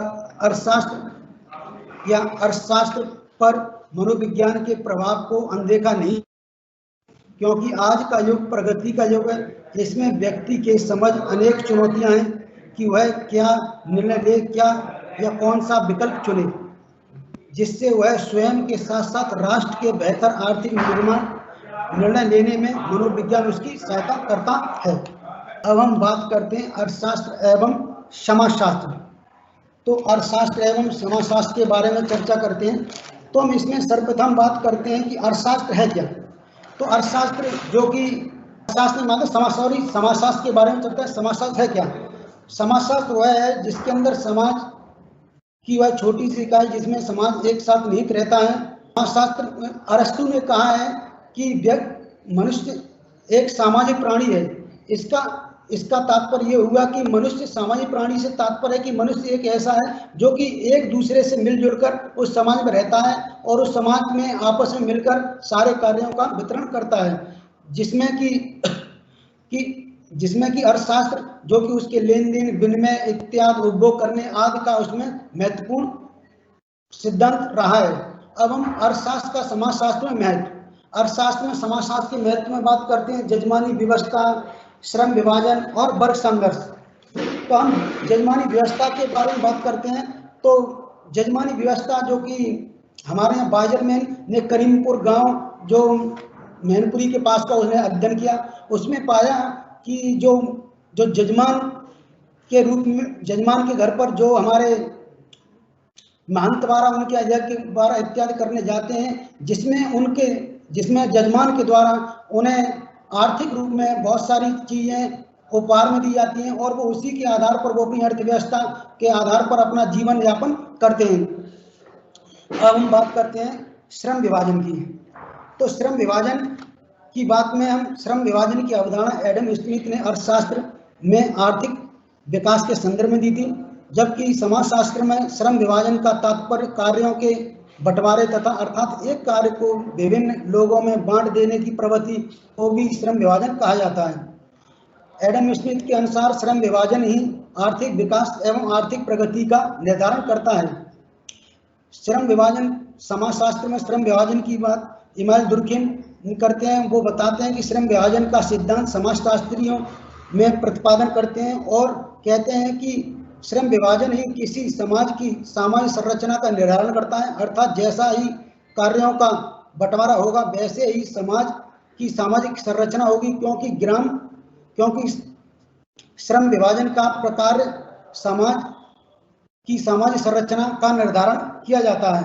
विभाजन को निम्न 2 प्रकार से बांटा है, सरल समाज तथा जटिल समाज। और हम सरल समाज की बात करते हैं कि वो ऐसा समाज जिसमें कार्यों का बंटवारा सरल तरीके से हो सकता है, लिंग आयु में आधार पर किया जाता है, और इसलिए सरल समाज में श्रम विभाजन पाया जाता है। इसमें कम लोग पाए जाते हैं। सरल समाज में जनसंख्या कम होती है और लोगों की अधिक आवश्यकताएं भी कम होती हैं, जब कम और इसमें कम उत्पादन की आवश्यकता पड़ती है। इस प्रकार हम कम श्रम विभाजन की आवश्यकता पड़ती है। इस प्रकार हम कह सकते हैं कि श्रम विभाजन में अपराध भी पाया जाता है। इस अपराध को रोकने के लिए सरल समाज में एक कानून पाया जाता है जिसे हम दमनकारी कानून कहा जाता है। दमनकारी कानून एक ऐसा कानून होता है जिसके लागू होने से उस दिन से ही अपराध पर दमन किया जाता है, जिसके विरोध में वो लागू किया जाता है, अर्थात जिसमें कड़ा सा कड़ा दंड दिया जाता है, जिसमें लोगों के मन में अपराध के प्रति भय उत्पन्न हो जाता है और उस दिन से ही अपराध का दमन होता है। क्योंकि सरल समाज में लोग एक जैसी सोच, एक जैसा कार्य, एक जैसी सब चीज रहते हैं, इसलिए सभी अपने आप में एक समूह के सदस्य होते हैं और उसमें सामूहिक चेतना की भावना होती है। इसलिए सरल समाज में अपराध व्यक्ति के विरोध नहीं किया जाता बल्कि विरोध माना जाता है। इसलिए दंड का निर्धारण भी समूह ही करता है, जिससे दंड स्वयं ही कड़ा हो जाता है। अतः इस कड़े दंड का दूसरा आपस में यह भी होता है कि लोगों के मन में इस अपराध के प्रति भय उत्पन्न हो जाए और वे उस दिन से उस अपराध का दमन हो जाए, एवं इसलिए इस कानून को दमनकारी कानून भी कहा जाता है। इसी प्रकार हम बात करते हैं कि सरल समाज से हम जटिल समाज की बात करते हैं। जटिल समाज के में जो कि जनसंख्या का आकार बड़ा होता है, यहाँ में लोगों घनत्व, नैतिकता का घनत्व सब कम हो जाता है और यहाँ आवश्यकता बड़ी होती है। अधिक यह उत्पादन के लिए योग्यता के आधार पर इसका चयन किया जाता है और जटिल समाज में कार्यों का बंटवारा भी किया जाता है। योग्यता एवं गुणों के आधार पर उनको कार्य का निर्धारण किया जाता है, जिससे कि कार्य अलग अलग होते हैं।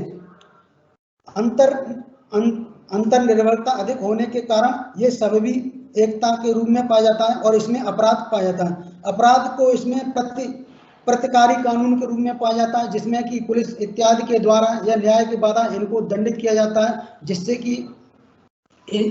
कि ये अर्थव्यवस्था में बाधा न उत्पन्न कर सकें। अब हम बात करते हैं वर्ग संघर्ष की बात। जैसा कि वर्ग संघर्ष की बात हम बात करें तो वर्ग संघर्ष के बारे में हम बात करते हैं कि समाजशास्त्र में वर्ग संघर्ष की बात सर्वप्रथम कार्ल मार्क्स के द्वारा की गई। उन्होंने अपनी पुस्तक कम्युनिटी ऑफ मैनिफेस्टो में नामक इसमें लेख लिखा और उन्होंने इस सिद्धांत का प्रतिपादन किया। यह सिद्धांत पूंजीवादी समाज के निवास के लिए तथा समाजवादी या समाज या सभ्य समाज की स्थापना के लिए किया गया। इस सिद्धांत को ऐतिहासिक भौतिकवाद का पूरक भी सिद्धांत कहा जाता है। बताया गया है कि वर्ग संघर्ष पूंजीवादी समाज के विनाश एवं साम्यवादी समाज की स्थापना के लिए बात करता है। तो इतिहास में 5 प्रकार के समाजों की बात हमारे कार्ल मार्क्स करते हैं और बताते हैं कि बीच बीच में जो समय चलता जा रहा है और ये चलता जाएगा और आने वाला समय पांचवा स्तर का होगा, जिसे हम साम्यवाद के बादल छाए हुए हैं। कार्ल मार्क्स के द्वारा इतिहास के लगभग सभी समाजों में वर्ग संघर्ष पाया जाता है। जैसे कि वर्ग का तात्पर्य लोगों के उन ऐसे समूह से है जिनका उत्पादन के साधनों के साथ साथ संबंध पाया जाता है, जो एक वर्ग के माने जाते हैं। आर्थिक व्यवस्था या उत्पादन के साधनों के आधार पर 2 वर्ग पाए गए हैं। जो आर्थिक व्यवस्था के मालिक होते हैं वो एक वर्ग के होते हैं, उन्हें हम शासक या शोषक वर्ग भी कहा जाता है। और जो लोग अर्थव्यवस्था के आधार पर आधार पर कार्य करते हैं वो उन्हें हम शोषित या शोषित वर्ग कहा जाता है, जो कि अर्थव्यवस्था में दो प्रकार की होती है। इन दोनों वर्गों के परस्पर हित आपस में टकराते हैं, जिसके परिणाम स्वरूप दोनों में संघर्ष पाया जाता है, उसे वर्ग संघर्ष कहा जाता है। इतिहास में 5 प्रकार के समाज की बात की गई है। आदिम समाज, जिसके अंतर्गत आर्थिक व्यवस्था उत्पादन के साधन कोई नहीं है, लेकिन इसमें कोई वर्ग संघर्ष नहीं पाया जाता है। नंबर 2, प्राचीन समाज, जिनमें पत्थरों के उत्पादन औजारों का साधन किया जाता है, जिसमें मालक एवं दास की प्रथा, लेकिन इन दोनों में वर्ग में संघर्ष पाया जाता है। अब हम बात करते हैं सामंतवादी समाज। जो सामंतवादी समाज जो भूमि उत्पादन के साधन पर कार्य करता है, जिसमें जमींदार या सामंत और दूसरी तरफ किसान होते हैं। इन दोनों वर्गों में वर्ग संघर्ष पाया जाता है। अब हम बात करते हैं पूंजीवादी समाज। पूंजीवादी समाज में बड़ी बड़ी मशीनों के द्वारा कार्य किया जाता है और उत्पादन के साधन होते हैं, जिसमें पूंजीपति और सरबराह वर्ग पाया जाता है। पूंजी समाज में ही यातायात साधनों के कारण ही एक समाज दूसरे समाज से या श्रमिक मिलता है, जिससे वर्ग चेतना उत्पन्न हो जाती है, और वही वर्ग चेतना के कारण संघर्ष चरम सीमा पर पहुंच जाता है और क्रांति होगी और पूंजीवादी समाज नष्ट हो जाएगा और समाजवादी या साम्यवादी समाज की स्थापना की जाएगी। अतः मार्क्सवादी वर्ग संघर्ष के अंतिम पर्ण शब्द साम्यवादी समाज की स्थापना करने की बात करता है, जो कि सामाजिक की अर्थशास्त्र में इसकी भूमिका निर्धारित की गई है। हम बात करते हैं अर्थशास्त्र एवं सांख्यिकी की। तो हम सर्वप्रथम बात करते हैं सांख्यिकी। सांख्यिकी क्या है, या हम सांख्यिकी के बारे में परिचर्चा करेंगे, जिसमें कि सांख्यिकी के लिए अंग्रेजी शब्द स्टैटिक्स का उद्गम लैटिन के स्टैटिक्स का मतलब से स्टैटिक्स या उस जर्मन के स्टैटिक्स शब्द से उत्पन्न हुआ है। इन सभी शब्दों का अर्थ राजनीतिक राज्य से है। पुराने युग में भी सरकारी काम काज के सुचारू रूप से संचालन के लिए सांख्यिकी आवश्यक माना गया है और इसका प्रयोग मुख्य रूप से राजाओं और राजी कार्यों में किया गया है। अब सांख्यिकी किसी भी विषय के तथ्य, सूचनाओं, आंकड़ों, सारणी, तालिकाओं का चित्रण आदि के माध्यम से प्रस्तुत करते हैं, जो आंकड़ों पर आधारित होता है। आंकड़े सांख्यिकी 2 प्रकार से की जाती है, आंकड़े और नंबर 2 सारणी, तालिका, चित्र, अंकों के माध्यम से चित्रण। शास्त्र में सांख्यिकी का महत्व। तो आर्थिक विश्लेषण में समयक अत्यधिक उपयोगी होते हैं। मार्शल के अनुसार आंकड़े वे तृण हैं जिनसे मुझे अन्य समाजशास्त्रियों की भांति ईंट बनाई है, तथा अर्थशास्त्र की प्रत्येक शाखा में सांख्यिकी रीतियों का प्रयोग किया गया है। जैसे कि बात करते हैं उपभोग के क्षेत्र में, उपभोग में डाटा या सांख्यिकी यह बताती है कि विभिन्न आय वर्ग किस प्रकार अपनी आय को व्यक्त करते हैं, उनका रहन सहन का स्तर तथा उनकी करदाता क्षमता क्या है, जिससे कि हम उपभोग करने जा रहे हैं और किस चीज़ का हम उपभोग किया जा सकता है। हम बात करते हैं उत्पादन के क्षेत्र में। उत्पादन सम्यक मांग पूर्ति में समायोजन करने में सहायक होते हैं।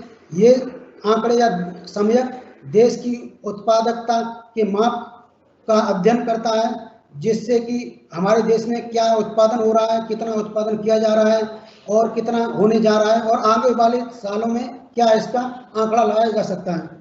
अब हम बात करते हैं विनिमय के क्षेत्र में। संयोगों के माध्यम से बाजार मांग एवं पूर्ति की विभिन्न दिशाओं पर आधारित मूल्य निर्धारण के नियम पर लागू मूल्यों का अध्ययन किया जाता है, जिससे सांख्यिकी का अर्थशास्त्र में प्रयोग किया गया है। अब हम वितरण के क्षेत्र में बात करते हैं कि श्रमिकों की सहायता से ही राष्ट्र आय की गणना की जाती है।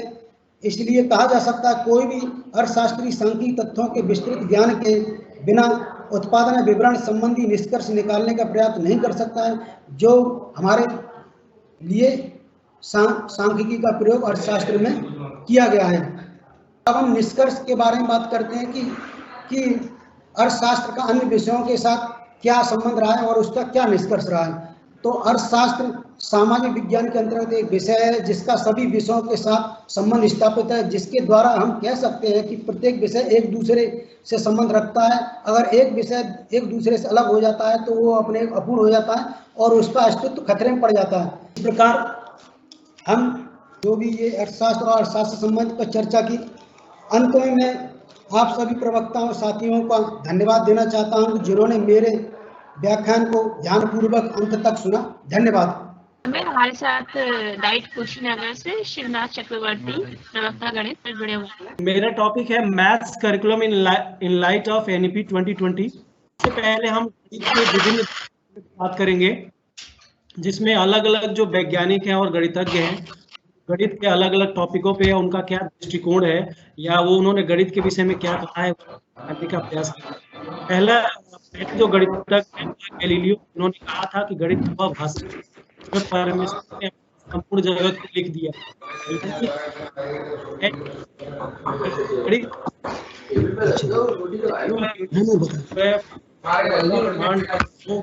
भाषा में लिखा गया है, हर जो है गणित ही गणित दिखाई देता है अगर हम देखें तो। फिर एक दूसरे गणितज्ञ है लॉक, जिन्होंने गणित के बारे में कहा कि गणित वह मार्ग है जिसके द्वारा बच्चों के मन मस्तिष्क में तर्क करने की आदत स्थापित होती है, यानी कि गणित के माध्यम से बच्चों के अंदर तर्क शक्ति का चिंतन विकास कर सकते हैं। एक और गणितज्ञ हैं जो है डेविड मिलर, इन्होंने कहा कि बहुत सारे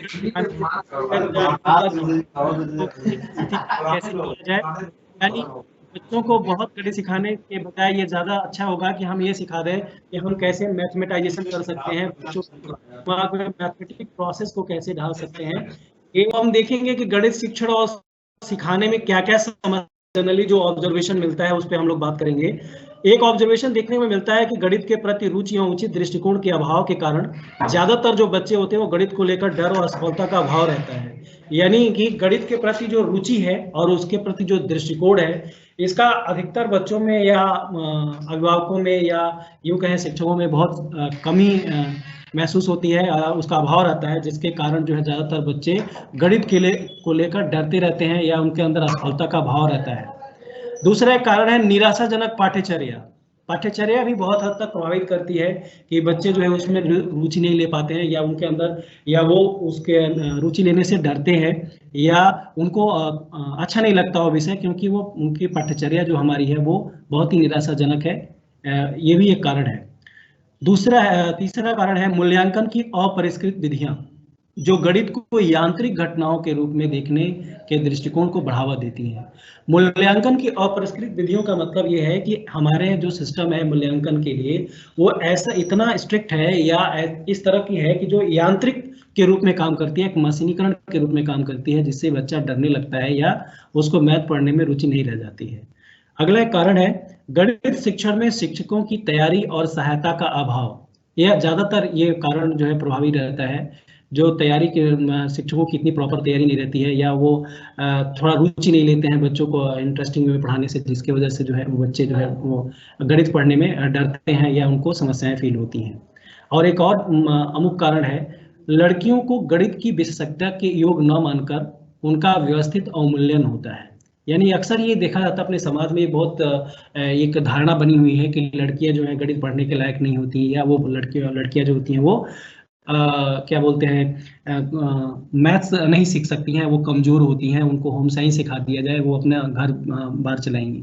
तो ये एक जो धारणा है ये बहुत ही नेगेटिव जो अप्रोच है अपने समाज में, जिसकी वजह से जो है हम लोग लड़कियों को गणित पढ़ने से दूर कर देते हैं या हम लोग उनको बहुत ही इन्फीरियर फील करते हैं, उनको ऐसा समझते हैं। पाठ्यक्रम की परिभाषा जिस पे हमें बात करना है, हमारा टॉपिक है करिकुलम यानी पाठ्यक्रम। तो हम समझे पाठ्यक्रम क्या होता है। पाठ्यक्रम शब्द अंग्रेजी भाषा के करिकुलम शब्द का हिंदी रूपांतर है, यानी पाठ्यक्रम जो है वो इंग्लिश भाषा के करिकुलम शब्द का एक हिंदी रूपांतरण, हिंदी में मतलब है उसका। करिकुलम शब्द लैटिन भाषा से अंग्रेजी में लिया गया है। एक्चुअली में करिकुलम जो शब्द है वो लैटिन भाषा से अंग्रेजी में उसको लिया गया है, एक्सेप्ट किया गया है। ये लैटिन शब्द कुर्रेर है, कुर्रेर से बना है। मतलब ये जो करिकुलम शब्द है इंग्लिश का वो लैटिन भाषा के कुर्रेर शब्द बना है। कुर्रेर का अर्थ होता है दौड़ का मैदान, यानी कि रेस का जो प्लेस होता है वो होता है। अर्थात करिकुलम यानी कहने का तात्पर्य है कि करिकुलम वह क्रम है जिसे किसी व्यक्ति को अपने गंतव्य स्थान तक पहुंचने के लिए पार करना पड़ता है। यानी कि ऐसा दौड़ का मैदान, जैसे हम लोग जब दौड़ते हैं मैदान पे तो क्या एक स्थान से दूसरे स्थान तक जाते हैं, तो करिकुलम भी उसी तरह का एक क्रम है जिसमें व्यक्ति अपने गंतव्य स्थान तक पहुंचने के लिए उसे पार करता है और उसको चलता है। पाठ्यक्रम वह साधन है जिसके द्वारा शिक्षा व जीवन के लक्ष्यों की प्राप्ति होती है। यह अध्ययन का निश्चित एवं तर्कपूर्ण क्रम है जिसके माध्यम से शिक्षार्थी के व्यक्तित्व का विकास होता है तथा नवीन ज्ञान व अनुभव को ग्रहण करता है। ये पाठ्यक्रम की एक सटीक और साधारण सी परिभाषा है। राष्ट्रीय शिक्षा नीति 2020 के अनुसार गणित का जो पाठ्यक्रम है उस पर हम लोग अब बात करेंगे, यानी कि राष्ट्रीय शिक्षा नीति 2020 में गणित के पाठ्यक्रम कैसा होना चाहिए, इस पर क्या क्या बातें की गई हैं, क्या क्या सुझाव दिए हैं, उस पर हम लोग देखेंगे बिंदुवार। पहला बिंदु है पाठ्यक्रम की विषय वस्तु को प्रत्येक विषय में कम करके इसे बेहद बुनियादी चीजों पर केंद्रित किया जाएगा।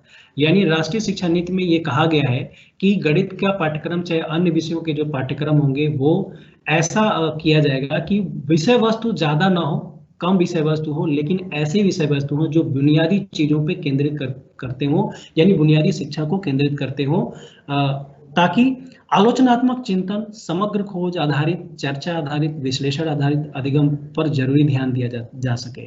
मतलब विषय वस्तु को कम कर दिया जाए, बुनियादी चीजों पे ध्यान दिया जाए, जिससे हम लोग क्या आलोचनात्मक चिंतन बच्चे के अंदर विकसित कर सकें, समग्र खोज आधारित शिक्षण कर सकें, चर्चा आधारित शिक्षण कर सकें, विश्लेषण आधारित शिक्षण अधिगम बच्चों को दे सकें। इस उद्देश्य से विषय वस्तु को कम करके बुनियादी चीजों पर ध्यान दिया जाए, इसकी बात की गई है। विषय वस्तु का मुख्य अवधारणाओं, विचारों, अनुप्रयोगों और समस्या समाधान पर केंद्रित होंगी। ये कहा गया है नई शिक्षा नीति में कि जो विषय वस्तु होगी वो मुख्य अवधारणाओं यानी मेन कॉन्सेप्ट पे होंगी, विचारों पे होंगी, अनुप्रयोगों पे होगी और समस्या समाधान पर केंद्रित होंगी। शिक्षण और सिखाना अधिक संवादात्मक तरीके से संचालित होगा। मतलब इसमें बात की गई है पाठ्यक्रम में कि जो शिक्षण होगा या सिखाना होगा ये अधिक संवादात्मक होगा, जिससे कम्युनिकेशन ज्यादा हो, जिसमें इस पर बात जोर दी जाएगी, ऐसा पाठ्यक्रम हो। सवाल पूछने को प्रोत्साहित किया जाएगा और कक्षाओं को नियमित रूप से अधिक रुचिकर, रचनात्मक, सहयोगात्मक, खोजपूर्ण गतिविधियां होंगी ताकि गहन और प्रायोगिक सीख सुनिश्चित किया जा सके। यानी सवाल पाठ्यक्रम ऐसा बनेगा जिसमें सवाल पूछने को प्रोत्साहित किया जाएगा, बच्चे नियमित रूप से कक्षा में रुचिकर तरीके से, रचनात्मक तरीके से, सहयोगात्मक तरीके से और खोजपूर्ण गतिविधियों के माध्यम से गहन अध्ययन और प्रायोगिक सीख को सुनिश्चित कर सकेंगे, सीख सकेंगे, समझ सकेंगे। आगे कहा गया है कि सभी चरणों में प्रायोगिक आधारित अधिगम को अपनाया जाएगा। मतलब कि सभी चरणों का मतलब होगा हर क्लास लेवल पे, अलग अलग लेवल पे, जो भी हम नई शिक्षा नीति में जो हमारा स्टेज होगा, पूर्व प्राइमरी शिक्षा, फिर माध्यमिक, फिर उच्चतर माध्यमिक, फिर माध्यमिक, और इस तरह से जो क्लासेज हैं या जो हमारा क्लासिफिकेशन है, उस क्लासिफिकेशन में या जो चरण है उस चरणों में जो भी हमारा पाठ्यक्रम होगा वो प्रायोगिक आधारित अधिगम होगा। यानी बच्चे प्रैक्टिकल करके चीज़ों को करके सीखेंगे, जिसमें स्वयं करके सीखना और प्रत्येक विषय में कला और खेल को एकीकृत किया जाएगा, जिसमें ये फोकस किया जाएगा कि बच्चे स्वयं करके सीखें और प्रत्येक विषय को कला से और खेल से एकीकृत किया जाएगा ताकि बच्चों के अंदर रुचि विकसित हो सके। अगला बिंदु है कहानी आधारित शिक्षण शास्त्र को प्रत्येक विषय के एक मानक शिक्षा शास्त्र के तौर पे देखा जाएगा।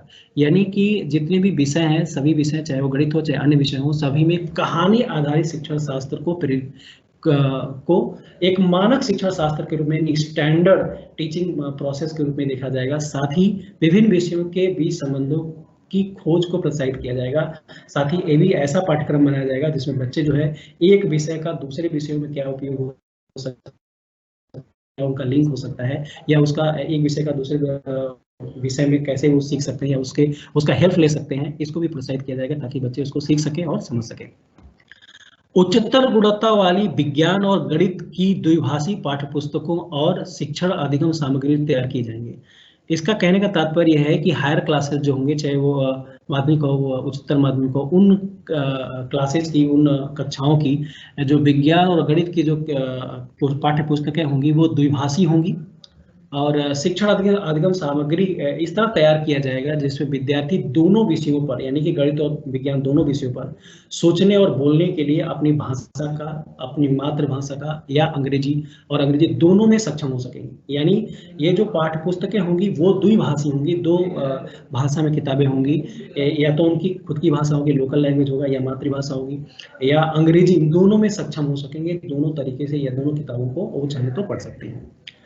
गणित और कंप्यूटेशनल सोच को विभिन्न प्रकार के अभिनव तरीकों के माध्यम से स्तर से शुरू करके स्कूल की पूरी अवधि के दौरान विभिन्न तरीकों जिनमें पहेलियां और गेम का नियमित उपयोग भी शामिल है, और जो गणितीय सोच को अधिक आनंदमयी और आकर्षक बनाते हैं के माध्यम से सिखाने पर जोर दिया जाएगा।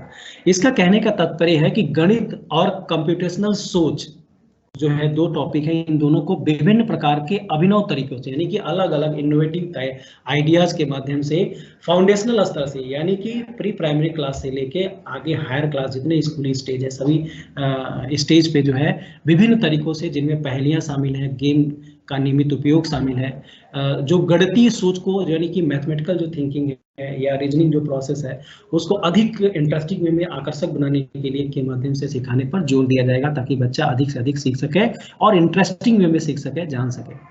अगला है मिडिल स्कूल स्तर पर कोडिंग संबंधी गतिविधियां शुरू की जाएंगी। मिडिल स्कूल स्तर पर कोडिंग एक टॉपिक होता है मैथमेटिक्स से संबंधित, उसको भी शुरू किया जाएगा और उससे बच्चे गतिविधि के माध्यम से इंटरेस्टिंग वे में उसको सीख सकेंगे, जान सकेंगे। विभिन्न विद्यालय स्तरों हेतु गणित पाठ्यक्रम कैसा होना चाहिए, ये कुछ सुझाव हैं, इस पे ध्यान दिया जाए। पहला है पूर्व प्राथमिक स्तर पर गणित का पाठ्यक्रम कैसा होना चाहिए, उस पे हम देखेंगे। पहला बिंदु है पूर्व प्राथमिक स्तर के छात्रों के लिए पाठ्यक्रम इस प्रकार तैयार किए जाए कि बच्चे खेल तथा गतिविधि आधारित शिक्षा प्राप्त कर सकें। मतलब पूर्व प्राथमिक स्तर के बच्चों के लिए ऐसा करिकुलम होना चाहिए, इस प्रकार का उनकी पाठ्यपुस्तक होना चाहिए कि पूरा पाठ्यपुस्तक जो है वो पिक्चरों के माध्यम से ही बहुत सारी बातें कह रही हो, बच्चे पिक्चर देख के पिक्चरों के माध्यम से पढ़ें या उसको सीखें, समझें।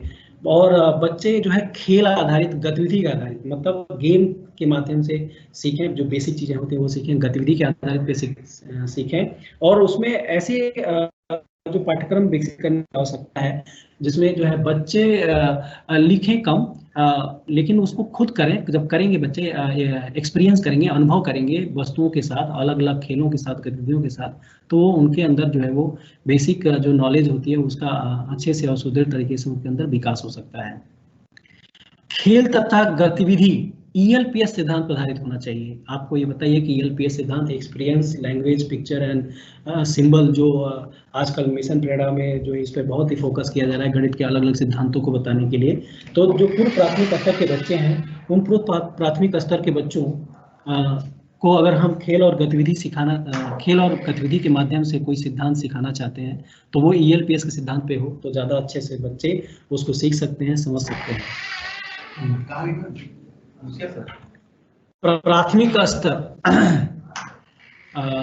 प्राथमिक स्तर का पाठ्यक्रम कैसा होना चाहिए उसको देखें हम लोग। पहला, प्राथमिक स्तर की कक्षाओं में यह महत्वपूर्ण है कि मूर्त वस्तुओं पर आधारित गतिविधियां दी जाएं, यानी जो भी एक्टिविटी दिया जाए जिसमें बच्चे जो है अमूर्त कॉन्सेप्ट को मूर्त रूप में देख सकें, समझ सकें और उनको समझने में बहुत ही आसानी हो सके, जिससे बच्चा अपने दैनिक जीवन को की तार्किक क्रियाओं और गणितीय चिंतन के बीच संबंधों को समझने के योग्य बन सके। यानी ऐसी गतिविधियां होनी चाहिए, जो मूर्त वस्तुओं से संबंधित ऐसी गतिविधियां होनी चाहिए जिसमें बच्चा अपने दैनिक जीवन की जो तार्किक क्रियाएं हैं, जो उनके एक्टिविटीज हैं और जो गणितीय चिंतन है उसके बीच वो संबंध को स्थापित कर सके, समझ सके। दूसरा है अंकों से जुड़े गणितीय खेल, पहेलियां तथा कथाएं बच्चों को इस संबंधों को बनाने में मदद करती हैं। यानी जो हम ऊपर संबंध की बात की है पहले पॉइंट में, तो उसमें कह रहे हैं कि अंकों से जुड़े जो गणितीय खेल हैं, पहेलियां हैं, पजल्स हैं या जो कथाएं हैं, जो स्टोरीज हैं, ठीक है, वो इन संबंधों के बीच में, कौन सा संबंध, बच्चे के दैनिक जीवन की जो तार्किक क्रियाएं हैं और गणितीय चिंतन, इनको बनाने में, इन संबंधों को समझने में काफी ये सहायक सिद्ध होते हैं और बच्चा जो है अपनी रोजमर्रा की समझ का निर्माण कर सकता है इनकी सहायता से, इन खेलों, पहेलियों और कथाओं के माध्यम से। अगला पॉइंट है खेल आम दिनचर्या वाले खेल न हो। मतलब जो ऊपर खेल की बात हो रही है तो वो कह रहे हैं कि खेल ऐसा ना हो कि आम दिनचर्या वाले खेल हो जो बच्चा खेलता रहता है। ऐसे खेल होने चाहिए जो बच्चों को अनुपदेशात्मक की फीडबैक देने वाले हों, जिसमें शिक्षक बहुत कम हस्तक्षेप कर रहा हो, यानी शिक्षक का जो रोल बहुत कम हो और बच्चे खेल खेल के माध्यम से खुद कर करके सीखें और समझें। यह खेल अनुमान, पूर्व ज्ञान, योजना तथा रणनीति तैयार करने में को बढ़ावा देते हैं। ये जो भी जैसे भी खेल हैं, ये सभी खेल जो होते हैं बच्चों को अनुमान लगाने का, पूर्वग्रहण से जोड़ने का, योजना बनाने का तथा रणनीति तैयार करने में बहुत ही मदद साबित होते हैं, ताकि बच्चा अपने ज्ञान को दूसरे सब्जेक्टों के साथ और अच्छे तरह से दृढ़ तरीके से। प्राथमिक स्तर और क्या क्या सुझाव हैं देखें। अंकों व अंक संक्रियाओं की बात करते हुए गणित के अंकहीन क्षेत्रों को भी उचित स्थान दिया जाना चाहिए। यानी जो हम अंक और अंक संक्रियाओं की बात कर रहे थे इसके पहले पॉइंट में, तो इसमें ये कह रहे हैं कि अंक और अंक संक्रियाओं की बात तो हम कर ही रहे हैं, ठीक है, साथ ही गणित के अंकहीन क्षेत्र जो है जिसमें अंक सम्मिलित नहीं होते हैं उनको भी जो है पाठ्यक्रम में स्थान दिया जाना चाहिए और उस पर भी फोकस किया जाना चाहिए। बच्चे को उसकी भी समझ होनी चाहिए। इसमें आकार, दिक् संबंधी स्पेस संबंधी समझ होनी चाहिए, पैटर्न, मापन तथा आंकड़ों का जो डेटा हैंडलिंग है उसको भी बच्चे की समझ शामिल होना चाहिए। बच्चों को समझ आना चाहिए और उसकी भी ज्ञान बच्चों को प्रॉपर तरीके से मिलना चाहिए। ऐसा पाठ्यक्रम होना चाहिए। प्राथमिक कक्षाओं में संक्रियाओं से प्रसंगानुसार ही परिचित कराया जाना चाहिए। यानी प्राइमरी क्लास जो है उसमें जो संक्रियाएं हैं या जो ऑपरेशन है उसको प्रसंगानुसार, मतलब प्रसंग के अनुसार ही उसे परिचित कराया जाना चाहिए। इसके बाद भाषा और प्रतीकात्मक संकेतों का विकास होना चाहिए। फिर उसके बाद भाषा आना चाहिए, फिर उसमें प्रतीकात्मक संकेतों का उपयोग होना चाहिए, फिर स्टैंडर्ड एल्गोरिथम को अंत में आना चाहिए। ये इस प्रोसेस के आधार पे हम संक्रियाओं को अगर हम प्राथमिक कक्षा में पढ़ाएं या हमारा जो कोर्स हो, हमारा जो पाठ्यक्रम हो, वो इसी अनुसार होना चाहिए कि मतलब सबसे पहला है कि संक्रियाओं प्रसंगानुसार ही परिचित करना चाहिए, जिसमें भाषा, प्रतीकात्मक संकेत का विकास हो, फिर स्टैंडर्ड एल्गोरिथम लास्ट में आए। अगला है पाठ्यपुस्तक में गणितीय अवधारणाओं की व्याख्या ELPS सिद्धांत पर किया जाना चाहिए। यानी जो पाठ्यपुस्तक है प्राथमिक स्तर के, उसमें जितनी भी गणितीय अवधारणाएं, कॉन्सेप्ट है, उसको ELPS सिद्धांत पे कैसे पढ़ाया जाएगा, कैसे उसका शिक्षण किया जाएगा बच्चे के लिए ऐसा सुगम तरीके से, पिक्चर के माध्यम से, कम कंटेंट लिखा हो लेकिन पिक्चर ज्यादा लिखा हो, जिसके माध्यम से बच्चा खुद भी चीजें पिक्चर को जोड़ के पिक्चर को के माध्यम से सीख सके और ELPS सिद्धांत के आधार पे विभिन्न गणितीय अवधारणाओं को सीख सके, समझ सके। उच्च प्राथमिक स्तर पे कैसा कोर्स होना चाहिए उसके लिए देखें। उच्च प्राथमिक स्तर के पाठ्यक्रम में दैनिक जीवन की समस्याओं को हल के लिए अंकगणित व बीजगणित के उपयोग पर जोर दिया जा सकता है। यानी उच्च प्राथमिक स्तर का पाठ्यक्रम ऐसा होना चाहिए कि जो बच्चे हैं वो अपने दैनिक जीवन की विभिन्न समस्याओं को हल के लिए क्या करें, अंकगणित का और बीजगणित का उपयोग कर सकें। लेकिन इसमें बच्चों की रुचि को जोड़ना तथा समस्याओं को हल करने की सफलता का भाव प्रदान करना महत्वपूर्ण है। यानी कि जो हम अंकगणित और बीजगणित बच्चों को उच्च प्राथमिक स्तर पे जो पढ़ाने की हम बात कर रहे हैं, उसमें ये होना चाहिए कि बच्चों की रुचि से जोड़ने बहुत जरूरी है और वो कैसे अपनी समस्याओं को हल करेंगे और कैसे उसमें सफलता पाएंगे, इसका भाव भी बच्चों के अंदर देना होगा और ऐसा पाठ्यक्रम हमें विकसित करना होगा। कुछ गतिविधियों जैसे कागज को मोड़ना और काटना, सममिति व रूपांतरण के चरणों के विचारों के अन्वेषण आदि के द्वारा ज्यामिति का एक अनौपचारिक परिचय संभव है। यानी ज्यामिति के जितने कॉन्सेप्ट वो कैसे पढ़ाए जाएं, कागज को मोड़ के जो विभिन्न आकृतियां बनाया जाए, फिर उनको जो है वो क्या क्षेत्रफल समझाया जाए, या 3D जो ऑब्जेक्ट होते हैं उनको पेपर से कैसे काट करके बनाएंगे 3D ऑब्जेक्ट। फिर सममितता और रूपांतर जो ट्रांसफॉर्मेशन होता है, वो विचारों के जो अन्वेषण है उनको हम ज्यामिति के अलग अलग कॉन्सेप्ट को उसके माध्यम से हम सिखा सकते हैं। ज्यामितीय गुणों का निरीक्षण और ज्यामितीय सत्य का अनुमान यहाँ एक मुख्य लक्ष्य है। यानी कि ज्यामिति के जो गुण हैं उसका कैसे हम निरीक्षण करेंगे और उसके सत्य का कैसे हम अनुमान लगाएंगे, ये हमें इस पे ज्यादा फोकस देने की जरूरत है। जो औपचारिक उपपत्तियां हैं, जो प्रूफ है, वो बाद में भी दी जा सकती हैं। शुरुआती स्तर पे ज्यामिति के बारे में ये सब करने की आवश्यकता है और पाठ्यक्रम में इन सभी चीजों को शामिल करने की आवश्यकता है। आंकड़ों के प्रहसन की प्रक्रिया को समझने, निरूपित करने और दिन प्रतिदिन के आंकड़ों की ग्राफी निरूपण को बढ़ावा देना चाहिए। यानी कि हमारा पाठ्यक्रम ऐसा होना चाहिए कि आंकड़ों के प्रस्तुत की प्रक्रिया को समझे, बच्चा अच्छे से समझ सके, निरूपण कर सके, और दिन प्रतिदिन की जो हमारे जो गतिविधियां होती हैं उनसे जो आंकड़े इकट्ठा होते हैं उनका हम ग्राफी निरूपण कैसे करेंगे, इस पे फोकस करना चाहिए और इस पे जोर दिया जाना चाहिए। माध्यमिक स्तर का पाठ्यक्रम देखिए कैसा होना चाहिए। माध्यमिक गणित पाठ्यचर्या का एक बड़ा हिस्सा समेकन को समर्पित होना चाहिए। माध्यमिक का जो पाठ्यक्रम है उसका सबसे बड़ा हिस्सा क्या होना चाहिए कि जो समेकन को समर्पित होना चाहिए। फिर गणितीय प्रतिमानीकरण, आंकड़ों का विश्लेषण और उनकी व्याख्या माध्यमिक स्तर पर पढ़ने से साक्षरता के उच्च स्तर को समेकित कर सकता है। माध्यमिक स्तर पर प्रायोगिकरण और अन्वेषण पर विशेष जोर उचित होगा। माध्यमिक स्तर पे जो है ऐसा पाठ्यक्रम हो जिसमें प्रायोगिकरण पे और अन्वेषण पे यानी इनोवेशन पे या खोज विधि पे वो बहुत जोर देने की जरूरत है, विशेष जोर देने की जरूरत है। तो हमारा गणित का पाठ्यक्रम ऐसा हो कि बच्चे जो है प्रायोगिकरण यानी कि प्रैक्टिकल करके या चीजों को गणित लैब में करके या उस पर शोध करके उस पर अन्वेषण करके जो है सीख सकें, समझ सकें।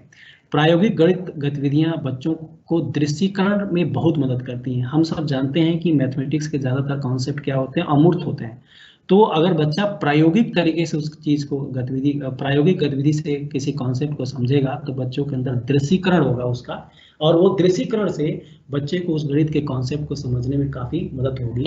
ठीक है, अगला है रेखी सन्निकटन, जिसे हम लीनियर अप्रोक्सीमेशन कहते हैं। रेखी सन्निकटन गतिविधि से समेकित अधिगम एक जिम्मेदार नागरिक का निर्माण करता है जो बाद में समाचार माध्यमों में उपलब्ध जानकारी को अंतर्दृष्टि से विश्लेषित कर सकता है तथा प्रजातांत्रिक निर्णय प्रक्रिया में योगदान कर सकता है। तो इसका कहने का तात्पर्य यह है कि हमारे कोर्स में रेखी सन्निकटन यानी लीनियर अप्रोक्सीमेशन पे जोर दिया जाना चाहिए। हमारे पाठ्यक्रम में इसको सम्मिलित करना चाहिए ताकि बच्चा जो है इन सभी गुणों को हासिल कर सके और वो अच्छे तरह से इसको सीख सके। उच्चतर माध्यमिक स्तर पर कैसा कोर्स होना चाहिए, कैसा पाठ्यक्रम होना चाहिए।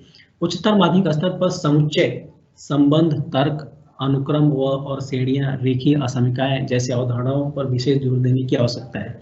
अक्सर हम उच्चतर माध्यमिक स्तर पर ये देखते हैं कि जैसे क्लास 11 या क्लास 12 की हम बात करें तो उसमें जो है सबसे ज्यादा हिस्सा जो गणित का होता है वो कैलकुलस का होता है।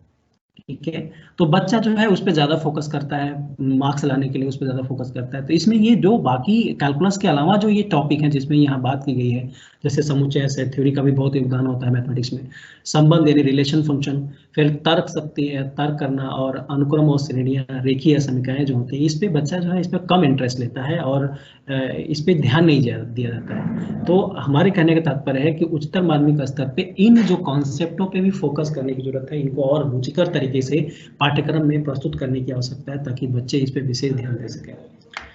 अगला है, इस स्तर पर विस्तृत आधार वाले पाठ्यक्रम के लिए स्थितियां बनाई जा सकती हैं जो विभिन्न विषयों का ज्ञान प्रदान करें।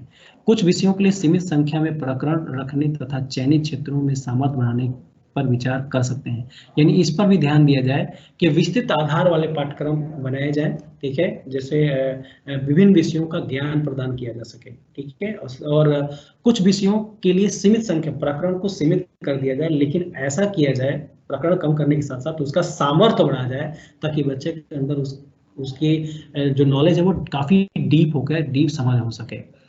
सबका धन्यवाद। आपने थैंक यू सो मच। हमारे साथ हुए हमारे सभी साथी, उन्होंने बहुत ही धैर्यपूर्वक इस सत्र में हमारा साथ दिया। आप सभी का बहुत बहुत धन्यवाद। सभी प्रस्तुतकर्ता जिन्होंने पिछले 4 दिवसों में अपने प्रस्तुतिकरण हमारे साथ साझा किए, आप सबका भी बहुत बहुत धन्यवाद। माइक्रोसॉफ्ट टीम्स एक ऐसा ऐप है जिसमें लॉगिन करने में बहुत परेशानियां होती हैं और उस कठिनाइयों के साथ भी हम सबने इस 4 दिन के वेबिनार को पूर्ण करा। इसके लिए मुझे लगता है और वो धैर्य दिखाया जो इस सॉफ्टवेयर को यूज़ करने के लिए आवश्यक है, उसके लिए आप सभी बधाई के पात्र हैं। तो मुझे लगता है मुझे सेशन आज यहीं पे समाप्त करना चाहिए। Thank you so much.